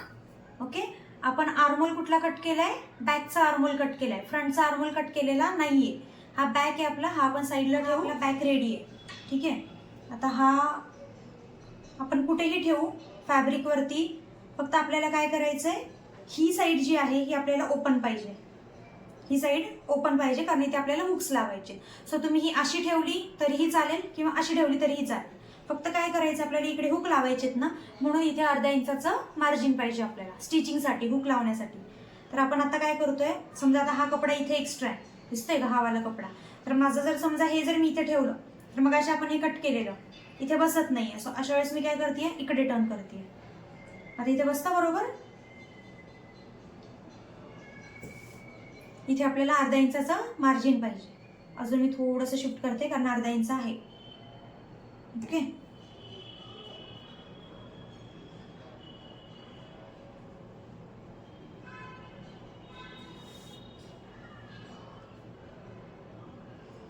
हा ठेवला आपण बॅक.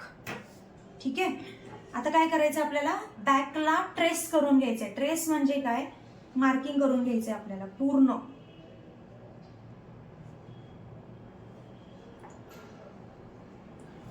हे मिळालं आपल्याला फ्रंटचं स्ट्रक्चर. आपण काय केलं, इकडे अर्धा इंचाचं मार्जिन ठेवलंय, हे पण आपल्याला कट करायचं आहे, यूज करायचं आहे आपल्याला. हे अर्धा इंचाचं मार्जिन आपण यूज करणार आहे. ठीक आहे, आता यात आपण फ्रंट ड्रॉ करतोय. फ्रंट ड्रॉ करताना आपल्याला काय चेंजेस करायचे, सगळ्यात आधी तर हा जो आर्मोल होता, तर हा कुठला आर्मोल आहे, बॅकचा आर्मोल आहे. आपल्याला काय करायचं, ते फ्रंट आर्मोल पाहिजे जो आपण बॅक वरती ड्रॉ केलेला होता, इथे आपण जो ड्रॉ केलेला होता. ओके,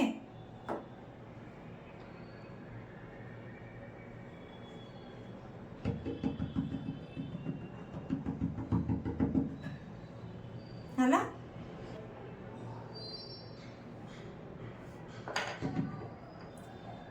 आता आपल्याला काय करायचंय, जो बॅक आहे त्याचा आपण टक्स घेतला होता, सेम आपल्याला फ्रंटचा टक्स घ्यायचा आहे. आता फ्रंटचा टक्स कसा घ्यायचा, जे मेजरमेंट मध्ये मी सांगितलं होतं, टक्स पॉइंट किंवा डार्ट पॉइंट किंवा बस्ट पॉइंट. ओके, तो शोल्डर पासून मेजर करायचा आहे. हा टक्स पॉइंट आहे 9.5. तर आपण त्याच्यात काय करणार आहे, अर्धा इंच प्लस करणार आहे. का, कारण आपल्याला अर्धा इंच वरतून शिलाईमध्ये जाणार आहे. जर तुम्हाला अर्धा इंच प्लस करायचं नसेल, अर्धा इंच खालूनच मेजर करा. जर तुम्ही वरतून करताय तर अर्धा इंच प्लस करून करा. ओके, आता जर 9.5 आहे dart point, sorry bast point, तर मी करते 10 वर मार्किंग. ठीक आहे, आणि आता हा पण डिस्टन्स आपल्याला पाहिजे. हा डिस्टन्स आपण किती घेतोय, चेस्ट डिवाइड बाय 10. आणि मी अजून एक तुम्हाला सांगितलं होतं measurement, apex to apex distance. जर कोणाला अपेक्स टू अपेक्स मोजता येत असेल तर अपेक्स टू अपेक्स डिस्टन्स जो आहे त्याचा हाफ टाका. आपण जर डिस्टन्स मोजतो तो साधारण 8 इंच जर आला तर इथून इथे 4 इंच टाका. पण बऱ्याच वेळा असं होतं ना की जर इनर्स प्रॉपर घातलेले नसतील तर apex to apex distance proper आपल्याला मिळत नाही. मग अशा वेळेस काय करायचं, chest divide by 10. Okay, so ह्या केसमध्ये साधारण 3.9 वगैरे येईल, 36च्या केसमध्ये, किंवा 4 वगैरे येईल. सो इथे मी 3.9 वरती मार्किंग केलं ह्या लाईनला. सो इथून इथे आपण किती घेतलं, चेस्ट डिवाइड बाय 10, आणि वरतून खाली आपण काय केलं, टक्स पॉइंट प्लस अर्धा इंच. ठीक आहे, ही लाईन मिळाली आपल्याला, टक्सची लाईन.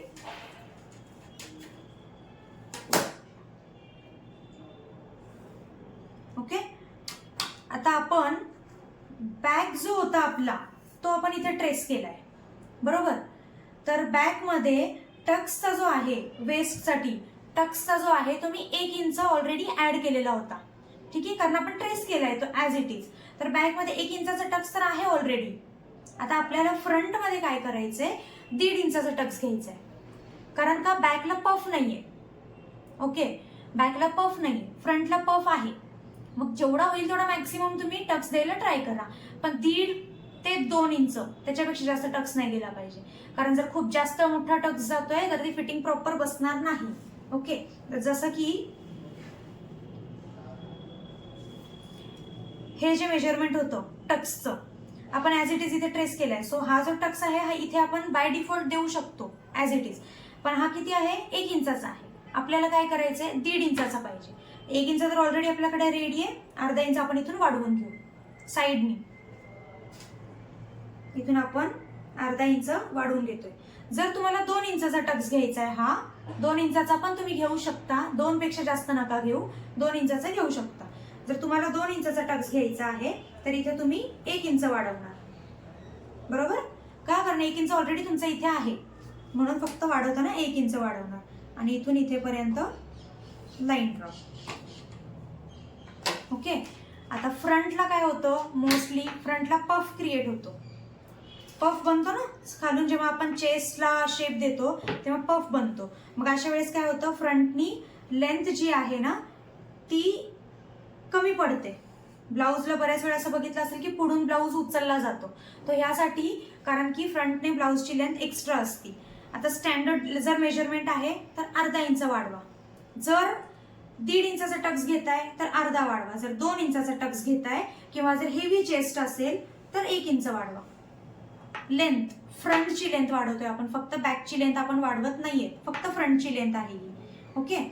आता दुसरं आपल्याला काय करायचंय, जर समजा तुम्ही 2 इंचाचा टक्स घेताय तर 1 इंच इकडे, 1 इंच इकडे. जर 1.5 इंचाचा टक्स घेताय तर 0.75 इकडे, 0.75 इकडे. ओके.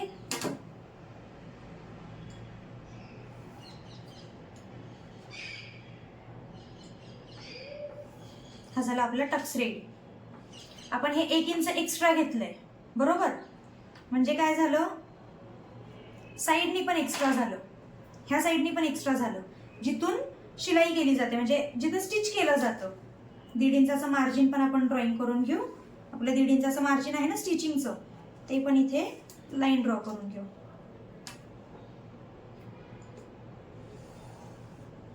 ओके. आता काय आहे, 1 इंच आपल्या इथून वाढला, तर जेव्हा साईड्स आपण जोडणार आहे तेव्हा फ्रंट आणि बॅक मॅच नाही होणार. मग अशा वेळेस आपल्याला काय करायचंय, बॅक घ्यायचा,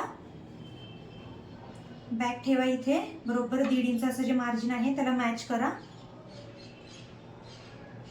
कुठे येतोय, जिथे आपलं मेजरमेंट होतं त्याच्याही थोडंसं वरती मेजरमेंट येतंय इथे. ओके. इथे आला एक पॉइंट आपला. का आला, कारण फॅब्रिक वरती लाईन मी क्रॉस मारली होती. ओके. हे जे आहे मेजरमेंट, इथे मेजरमेंट आलं आपलं. आपल्याला काय करायचंय, ही लाईन ते ही टक्सवाली लाईन, इथून ते टक्सचा एक पॉइंट, इकडचा पॉइंट हा मॅच करायचा आहे. कारण जेव्हा तुम्ही ब्लाऊज स्टिच करताल तेव्हा साईडला कमी जास्त नाही व्हायला हवं. पॉइंट आहे जो आपला स्टिचिंग मार्जिनचा जो पॉइंट आहे, 1 इंच जो आपण खाली एक्स्ट्रा वाढवलेला आहे फ्रंटसाठी, तो मी इथून मायनस केला. कारण फ्रंट मोठा होईल आणि बॅक छोटा होईल तर साईड मॅच करताना व्यवस्थित बसणार नाही. ओके. सो इथे मायनस केला आणि इथून आपण इथे काय केलं, जो आपला टक्स आहे त्या टक्सला इथे येऊन मॅच केला. ओके. सो आपल्याला कटिंग करताना हा पॉइंट कट करायचा आहे. ओके. आता हे बाकीचा जो शेप आहे पूर्ण सेम आपण जसा बॅक कट केला होता तसाच मी फ्रंट कट करून घेतलेला आहे आणि हा फ्रंटचा आर्महोल कट केलेला आहे. बॅकचा आर्महोल बॅकसाठी कट केला, फ्रंटचा आर्महोल फ्रंटसाठी कट केला. अर्धा इंचाचं हे जे मार्जिन आहे फ्रंटसाठी, इथे आपल्याला हुकची जी स्टिचिंग लागणार आहे त्याच्यासाठी यूज होणार आहे. बरोबर. हा जो टक्स आहे आपण जो एक्स्ट्रा 1 इंच ठेवलेला आहे, हा कशासाठी ठेवलेला आहे, आता फॉर एक्झाम्पल जर मी इथून टक्स पकडते, 2 इंचाचा असेल किंवा 3 इंचाचा असेल, कितीही असेल, तर हा काय होणार आहे, इथे पफ होणार आहे. बरोबर. हा जेव्हा इथे पफ होईल तेव्हा ही जी लेंथ आहे, आता आपल्याला काय माहिती आहे की ही लेंथ एक्स्ट्रा आहे 1 इंचाची, पण ओरिजिनल आपली लेंथ इथे आहे. बरोबर. पण आपण जेव्हा इथे 1 इंचाचा टक्स पकडतोय तेव्हा ही काय होतीये, ओरिजिनल लेंथला ही मॅच होतीये. बरोबर. आता आपण स्केलला मॅच करून बघूया, दिसतंय ती एवढी आहे, बरोबर ही त्याला मॅच होतीये ना. पण जेव्हा आपण सोडतोय तेव्हा ओरिजिनलला मॅच होत नाहीये, ही 1 इंच एक्स्ट्रा आहे, एवढा एक्स्ट्रा फॅब्रिक आहे. पण जेव्हा आपण टक्स पकडतो, एवढा आपण टक्स देतोय, हा इथे पफ क्रिएट होतोय.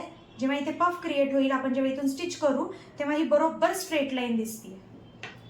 जेव्हा आपण फ्रंटची लेंथ वाढवत नाही ना तेव्हा असा प्रॉब्लेम होतो, जेव्हा फ्रंटने ब्लाऊज आपल्याला उठल्यासारखे वाटतात ना की फ्रंटने व्यवस्थित बसत नाहीये, ते ह्यामुळे. पण जेव्हा आपण 1 इंच वाढवतो तेव्हा असं होणार नाहीये की तुमचा 1 इंच फ्रंटनी एक्स्ट्रा दिसणार आहे, सरळ दिसणार नाहीये, व्यवस्थित दिसणार नाहीये, ते असं नाहीये. जेव्हा आपण टक्स घेतो हे ऑटोमॅटिक स्ट्रेट होणार आहे. ठीक आहे. दुसरं, कटिंग केल्याच्या नंतर आपल्याला नॉचेस जे द्यायचे ते नॉचेस मार्जिनवरती द्यायचे. 1.5 इंचाचं मार्जिन इथं आहे, इथे पण एक मार्जिनला मी नॉच दिलेला आहे. सो आपल्याला माहिती आहे की एवढं आपलं मार्जिन आहे. नॉच टू नॉच आपलं मार्जिन आहे. ठीक आहे. दुसरे आपले नॉचेस कुठे आहेत? जिथे आपले टक्स आहे. ह्या नॉचपासून ह्या नॉचपर्यंत हा पूर्ण आपला टक्स आहे. जेव्हा आपण स्टिच करणार आहे तेव्हा आपल्याला हे इझी होणार आहे. बरोबर. आणि जेव्हा आता हा फ्रंटचा जो टक्स आहे हा इथे टक्स आहे पण हा बॅकला नाहीये. आपल्याला काय करायचंय, हाच टक्स आपल्याला बॅकला पण कॉपी करायचा आहे, म्हणजे ह्या साईडला पण, कारण फ्रंटचे हे 2 साईड्स आहेत ना, आपण एकत्र कट केले. ओके. पण ह्याच साईडला टक्सचं मार्किंग आहे, ह्या साईडला टक्सचं मार्किंग नाहीये. त्यासाठी आपण काय करतोय की एक टेक्निक जसं मी सांगितलं की चॉकने खूप जास्त डार्क मार्किंग करा आणि दुसऱ्या साईडला त्याचं ट्रेसिंग करून घ्या. पण हे प्रत्येक वेळेस यूज नाही होत. नेक्स्ट ब्लाउज मध्ये मी तुम्हाला ट्रेसिंग व्हील पण कसं यूज करायचं शिकवेल.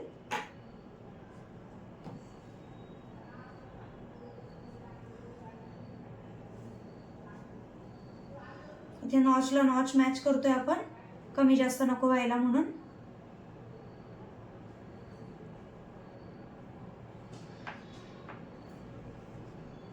ओके.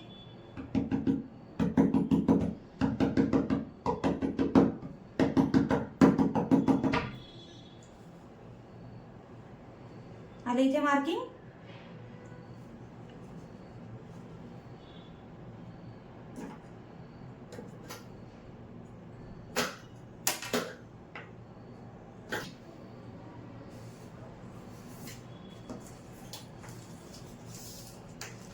तर आपण काय चेक केलं, आर्महोल डिवाइड बाय 2 प्लस 1.5 इंचाचं मार्जिन, तेवढा फॅब्रिक आपण घेतलं.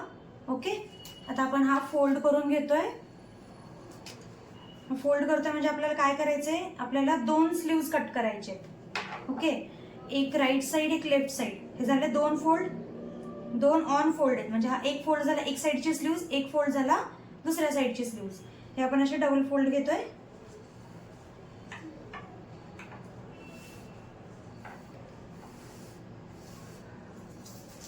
आता इथून आपण एक लाईन ड्रॉ करून घेतली. जर फॅब्रिक कमी जास्त असेल तर म्हणून आपण एक लाईन ड्रॉ केलेली आहे. त्याच्यानंतर आपल्याला स्लीव्जची लेंथ घ्यायची आहे. स्लीव्जची लेंथ आहे 8.5 प्लस 1 इंच मार्जिन 9.5. हे 2 लाईन्स वेगळे वेगळे ड्रॉ केलेले आहेत. ब्लाउज मध्ये आपण कसं केलं होतं की जे लाईन्स होते, जे मार्जिन होतं ते आपण ऍड केलं होतं, वेगळी लाईन ड्रॉ केली नव्हती. आपण ह्यात काय करतोय, वेगळी लाईन ड्रॉ करतोय. बरोबर. आता आपल्याला काय करायचंय, इथून खाली अजून एक लाईन आपल्याला टाकायची आहे ज्याच्यावर आपण आर्महोलचा शेप ड्रॉ करणार आहे. म्हणजे काय एकंदरीत की आर्महोलची लाईन आपण ड्रॉ करतोय. बरोबर. आर्महोलची लाईन ड्रॉ करण्यासाठी आपल्याला काय करायचंय, जे मेजरमेंट आपल्याला इथून टाकायचंय ते कसं असणार आहे, जर स्लीव्ज लहान आहे, जर स्लीव्ज छोटी आहे, म्हणजे साधारण 5 ते 4 इंचाची वगैरे जर स्लीव्ज असेल तर आपल्याला इथून 2.5 इंचावर मार्किंग करायचंय. ओके. जर 3 इंचाची स्लीव्ज असेल, जसं मेगा स्लीव्जची खूप फॅशन होती मध्ये, जर 3 इंचाची स्लीव्ज असेल तर 1.5 इंचावर आपण मार्किंग करतोय. जर 4-5 इंचाची स्लीव्ज असेल तर आपण 2.5 इंचावर मार्किंग करतोय. जर 5च्या पुढे जर 8-9 पर्यंत वगैरे जर स्लीव्ज असेल तर आपण 3 इंचावर मार्किंग करतोय. ठीक आहे. म्हणजे एल्बो स्लीव्ज पर्यंत असेल, 9, 10, 11 हे एल्बो स्लीव्ज झाले. आपली जर 3/4 स्लीव्ज असेल तर आपण 3.25 वर मार्किंग करतोय. आणि जर फुल स्लीव्ज असेल तर आपण 4 वर मार्किंग करतोय. ओके. कळालं हे. जर 3 इंचाची स्लीव्ज आहे तर आपण काय करतोय, 1.5 वर मार्किंग करतोय. 3 पेक्षा छोटी स्लीव्ज असत नाही. जर 3 पेक्षा छोटी जर स्लीव्ज असणार आहे तर ती कॅप स्लीव्ज मध्ये जाते, म्हणजे शोल्डर पासून डायरेक्ट डाऊन शोल्डरच असतात ती स्लीव्ज वेगळी अटॅच नाही होत. 3 इंचाची जी स्लीव्ज असते ती मेगा स्लीव्ज असते, त्याला 1.5 इंचावर आपण मार्किंग करतोय. बरोबर. त्याच्यानंतर आपण जर 4-5 इंचाची असेल तर आपण 2.5 वर मार्किंग करतोय. जर एल्बो स्लीव्ज असेल तर आपण 3 वर मार्किंग करतोय. 3/4 स्लीव्ज असेल तर 3.25 वर करतोय. आणि जर फुल स्लीव्ज असेल तर 3.5 ला केलं. ओके. आता आपली काय आहे, एल्बो स्लीव्ज आहे म्हणून आपण 3 वर मार्किंग केलं. ओके. हे मेजरमेंट असं लिहून ठेवायची गरज नाहीये, कमी जास्त तुम्ही करू शकता. ही एक लाईन आली. आता आपल्याला काय करायचंय, ह्या लाईनवर आपल्याला स्लीव्जचा शेप ड्रॉ करायचा आहे. तर आपण काय करणार आहे, आपला आर्महोल किती आहे, 17. 17 म्हणजे किती झालं, 8.5.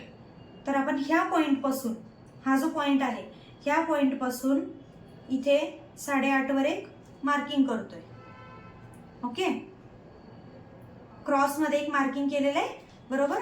आता ह्या मार्किंग पासून 1/2 इंच आतमध्ये आपण येऊ शकतो.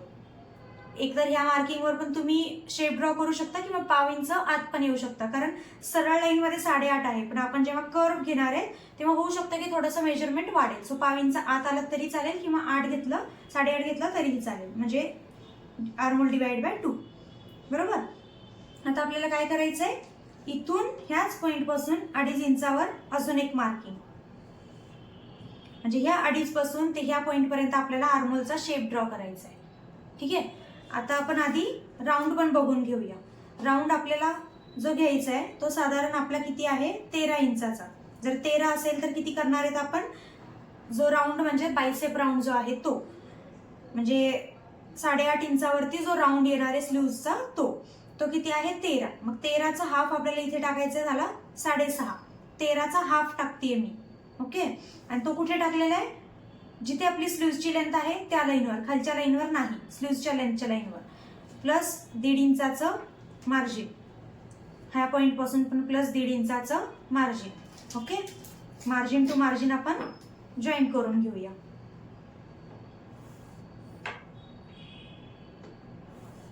आणि जे आपला एक्स्ट्रा मार्जिन आहे, जे खाली आपल्याला फोल्डिंगसाठी लागणार आहे, त्या मार्जिनला आपल्याला क्रॉसमध्ये लाईन ड्रॉ करायची आहे, ह्या शेपमध्ये लाईन ड्रॉ करायची. ओके, स्लीव्हचा जो शेप आहे हा असा आणि असा गेला पाहिजे. ठीक आहे, आता आपण आर्महोलचा शेप ड्रॉ करू. विदाउट प्रेस कुठलंच फॅब्रिक यूज करायचं नाही. आता इथे ह्याला प्रेस नाहीये आणि जर मी हे ड्रॉ केलं तर साधारण अर्धा इंचापर्यंतचं तर मार्जिन ह्याच्यामध्ये वाढलेलं असणार आहे, जर मी कटिंग करताना असंच डायरेक्ट ड्रॉ केलं तर. सो प्रेस करून घेऊन मगच कटिंग करायचं. ठीक आहे, आता आर्महोल ड्रॉ करताना आपल्याला काय करायचंय, हा जो शेप आहे इथून खालच्या डायरेक्शनला, ओके, आणि इथून वरच्या डायरेक्शनला, इथून वरती आला, मग आता हळूच हा खाली जातोय बरोबर, आणि मग इथून खालून हा इथे मॅच होतोय. आता सेम हा इथून आला, ह्या दोघांच्या मधला जो डिस्टन्स आहे हा अर्धा ते 1/2 इंचाचा डिस्टन्स, 0.5 to 0.75 एवढा डिस्टन्स हा असला पाहिजे. मग ह्या डिस्टन्स पासून ही लाईन परत इथे मॅच. कळलं, म्हणजे इथून आपण वरती घेतोय, अर्ध्यापर्यंत येतोय आपण, मग आपण खाली जातोय, आणि खाली गेल्यानंतर आपण थोडासा कर्व घेऊन मग इथे याला मॅच करतोय. फक्त एवढ्याची प्रॅक्टिस केली तरीही चालेल. 3 इंचाचा एक बॉक्स बनवा आणि त्याच्यामध्ये ही प्रॅक्टिस करा. ठीक आहे, हा आर्महोलचा शेप ड्रॉ केला. आता जसं आपण ब्लाउज मध्ये काय बघितलं होतं, हा आर्महोल बॅकचा आर्महोल झाला, जो डीप असतो तो फ्रंटचा आर्महोल झाला. सेम इथे पण असंच असणार आहे. आता स्लीव्ज कटिंग, जर तुमची फुल स्लीव्ज असेल सेम टेक्निक आहे, काही वेगळं नाहीये, टेक्निक सगळी सेम राहणार आहे, फक्त हा गॅप जो आहे तो वाढणार आहे, अर्धा इंचानी तो गॅप वाढेल. आता आपल्याला काय करायचं, दोन्ही स्लीव्ज मी एकत्र कट करतेय आणि बाहेरचा आर्महोल कट करतेय.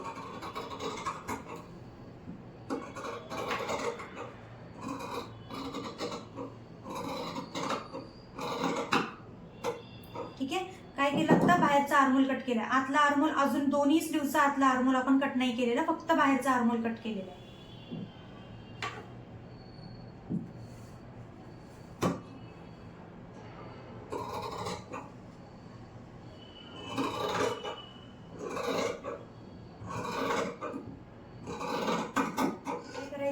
हे मार्जिन इथे एक नॉच, सेम सेंटर, दोघांचे सेंटर आणि सेंटरला एक नॉच. ठीक आहे, आता हे फॅब्रिक प्लेन आहे म्हणून तुम्हाला याचा फ्रंट आणि बॅक कळत नाहीये, कोणता फ्रंट आहे, कोणती सरळ साईड आहे, कोणती उलटी साईड आहे ते. पण प्रत्येक वेळेस जेव्हा आर्महोल आपण कट करतो त्यावेळेस आपल्याला काय करायचंय की फॅब्रिकची सरळ साईड, म्हणजे फॉर एक्झाम्पल ही जर उलटी साईड असेल फॅब्रिकची, ठीक आहे, ही उलटी साईड आहे आणि ही सरळ साईड आहे, म्हणजे ह्याच्यावर डिझाईन आहे. सेम तसंच ह्या फॅब्रिकची पण ही जी साईड आहे ही उलटी साईड आहे आणि ही सरळ साईड आहे. ओके, तर आपण काय करतो, सरळवर सरळ कुठलेही ब्लाउजेस किंवा काहीही बनवताना प्रत्येक वेळेस हे लक्षात ठेवा की सीधे पे सीधा, ओके. सरळ फॅब्रिकवर सरळ फॅब्रिक ठेवायचं आणि मग आर्मोल कट करायचा. बऱ्याच वेळा असं होतं ना की एकच साईडचा आर्मोल कट होऊन जातो. ब्लाउजेस बनवताना एकच साईडचा आर्मोल कट होतो आणि त्याच्यानंतर मग स्लीव्ज आपली लेंथ कमी करावी लागते, नाही तर दुसरी स्लीव्ज कट करावी लागते.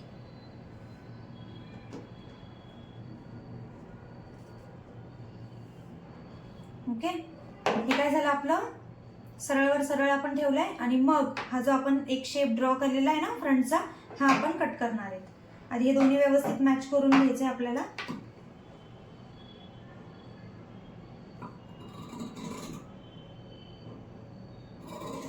फक्त फ्रंटचा शेप.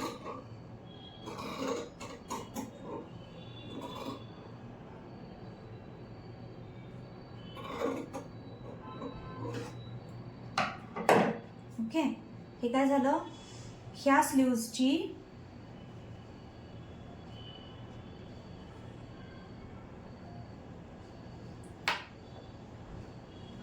ही राईट साइड आहे बरोबर, आणि हा जो आर्मोल आहे, जो डीप आर्मोल आहे, हा पुढचा आर्मोल आहे. ही जी डीप साइड आहे हा झाला फ्रंट आर्मोल. हा आपण असा ठेवला. त्याच्यानंतर ही पण राईट साइड आहे, राईट साइड वरती ठेवली आणि हा झाला फ्रंट आर्मोल. कधी स्लीव्ज अशा ठेवून बघायचे, फ्रंटला फ्रंट आणि बॅकला बॅक, समोरासमोर आहेत ना. बऱ्याच वेळा असं होतं की हा जो आर्मोल आहे ना, हा डीप ह्या साईडला कट झालेला असतो आणि इथे मोठा आर्मोल राहतो. हे यासाठी होतं कारण एकाच साईडचे स्लीव्ज कट केलेले असतात, म्हणून होतं. सो असं ठेवून बघायचं प्रत्येक वेळेस की डीपच्या समोर डीप आहे आणि ब्रॉडच्या समोर ब्रॉड आहे. हे झाले तुमचे स्लीव्ज. ओके, हीच तुम्ही लेंथ कितीही वाढवू शकता, 3/4 करा या फुल स्लीव्ज करा, कितीही तुम्ही लेंथ ह्याची वाढवू शकता. ठीक आहे. तर आपण सिंगल टक्स ब्लाऊज कव्हर केलाय आज, ज्यामध्ये आपण स्लीव्ज पण शिकलोय, फ्रंट आणि बॅक हे दोन्ही आपण बघितले. जो बॅक आहे आणि जी स्लीव्ज आहे ते सगळ्यांसाठी सेम असणार आहे. ठीक आहे, स्लीव्जची लेंथ चेंज होईल, बॅकमध्ये नेक चेंज होईल किंवा शोल्डर्स चेंज होतील आणि लेंथ चेंज होईल. ठीक आहे, बट तो सेम असणार आहे आणि सेम आपण तोच कॉपी करून फ्रंट बनवणार आहे. सो जसं आपण फ्रंटमध्ये आज सिंगल टक्स बघितला, बॅक सेम असेल जेव्हा आपण 4 टक्स बनवणार आहेत किंवा प्रिन्सेस कट बनवणार आहेत. सो बॅक जो आहे सांगितलं त्याची व्यवस्थित प्रॅक्टिस करा, त्यावरच बाकीचे सगळे ब्लाउजेस डिपेंड. तर तुम्हाला नेकची पण प्रॅक्टिस करायची आहे, कारण आर्मोल ड्रॉ करताना जर तुमचा हात साफ नसेल तर ब्लाऊज चुकणार आहे. स्टार्ट करेल त्याच्यानंतर मी तुमच्या शेप्सवर प्रॅक्टिस नाही करून घेऊ शकत, तर त्याच्यासाठी तुमचं तुम्ही स्वतःहून व्यवस्थित प्रॅक्टिस करून घ्या. ओके, चलो बाय.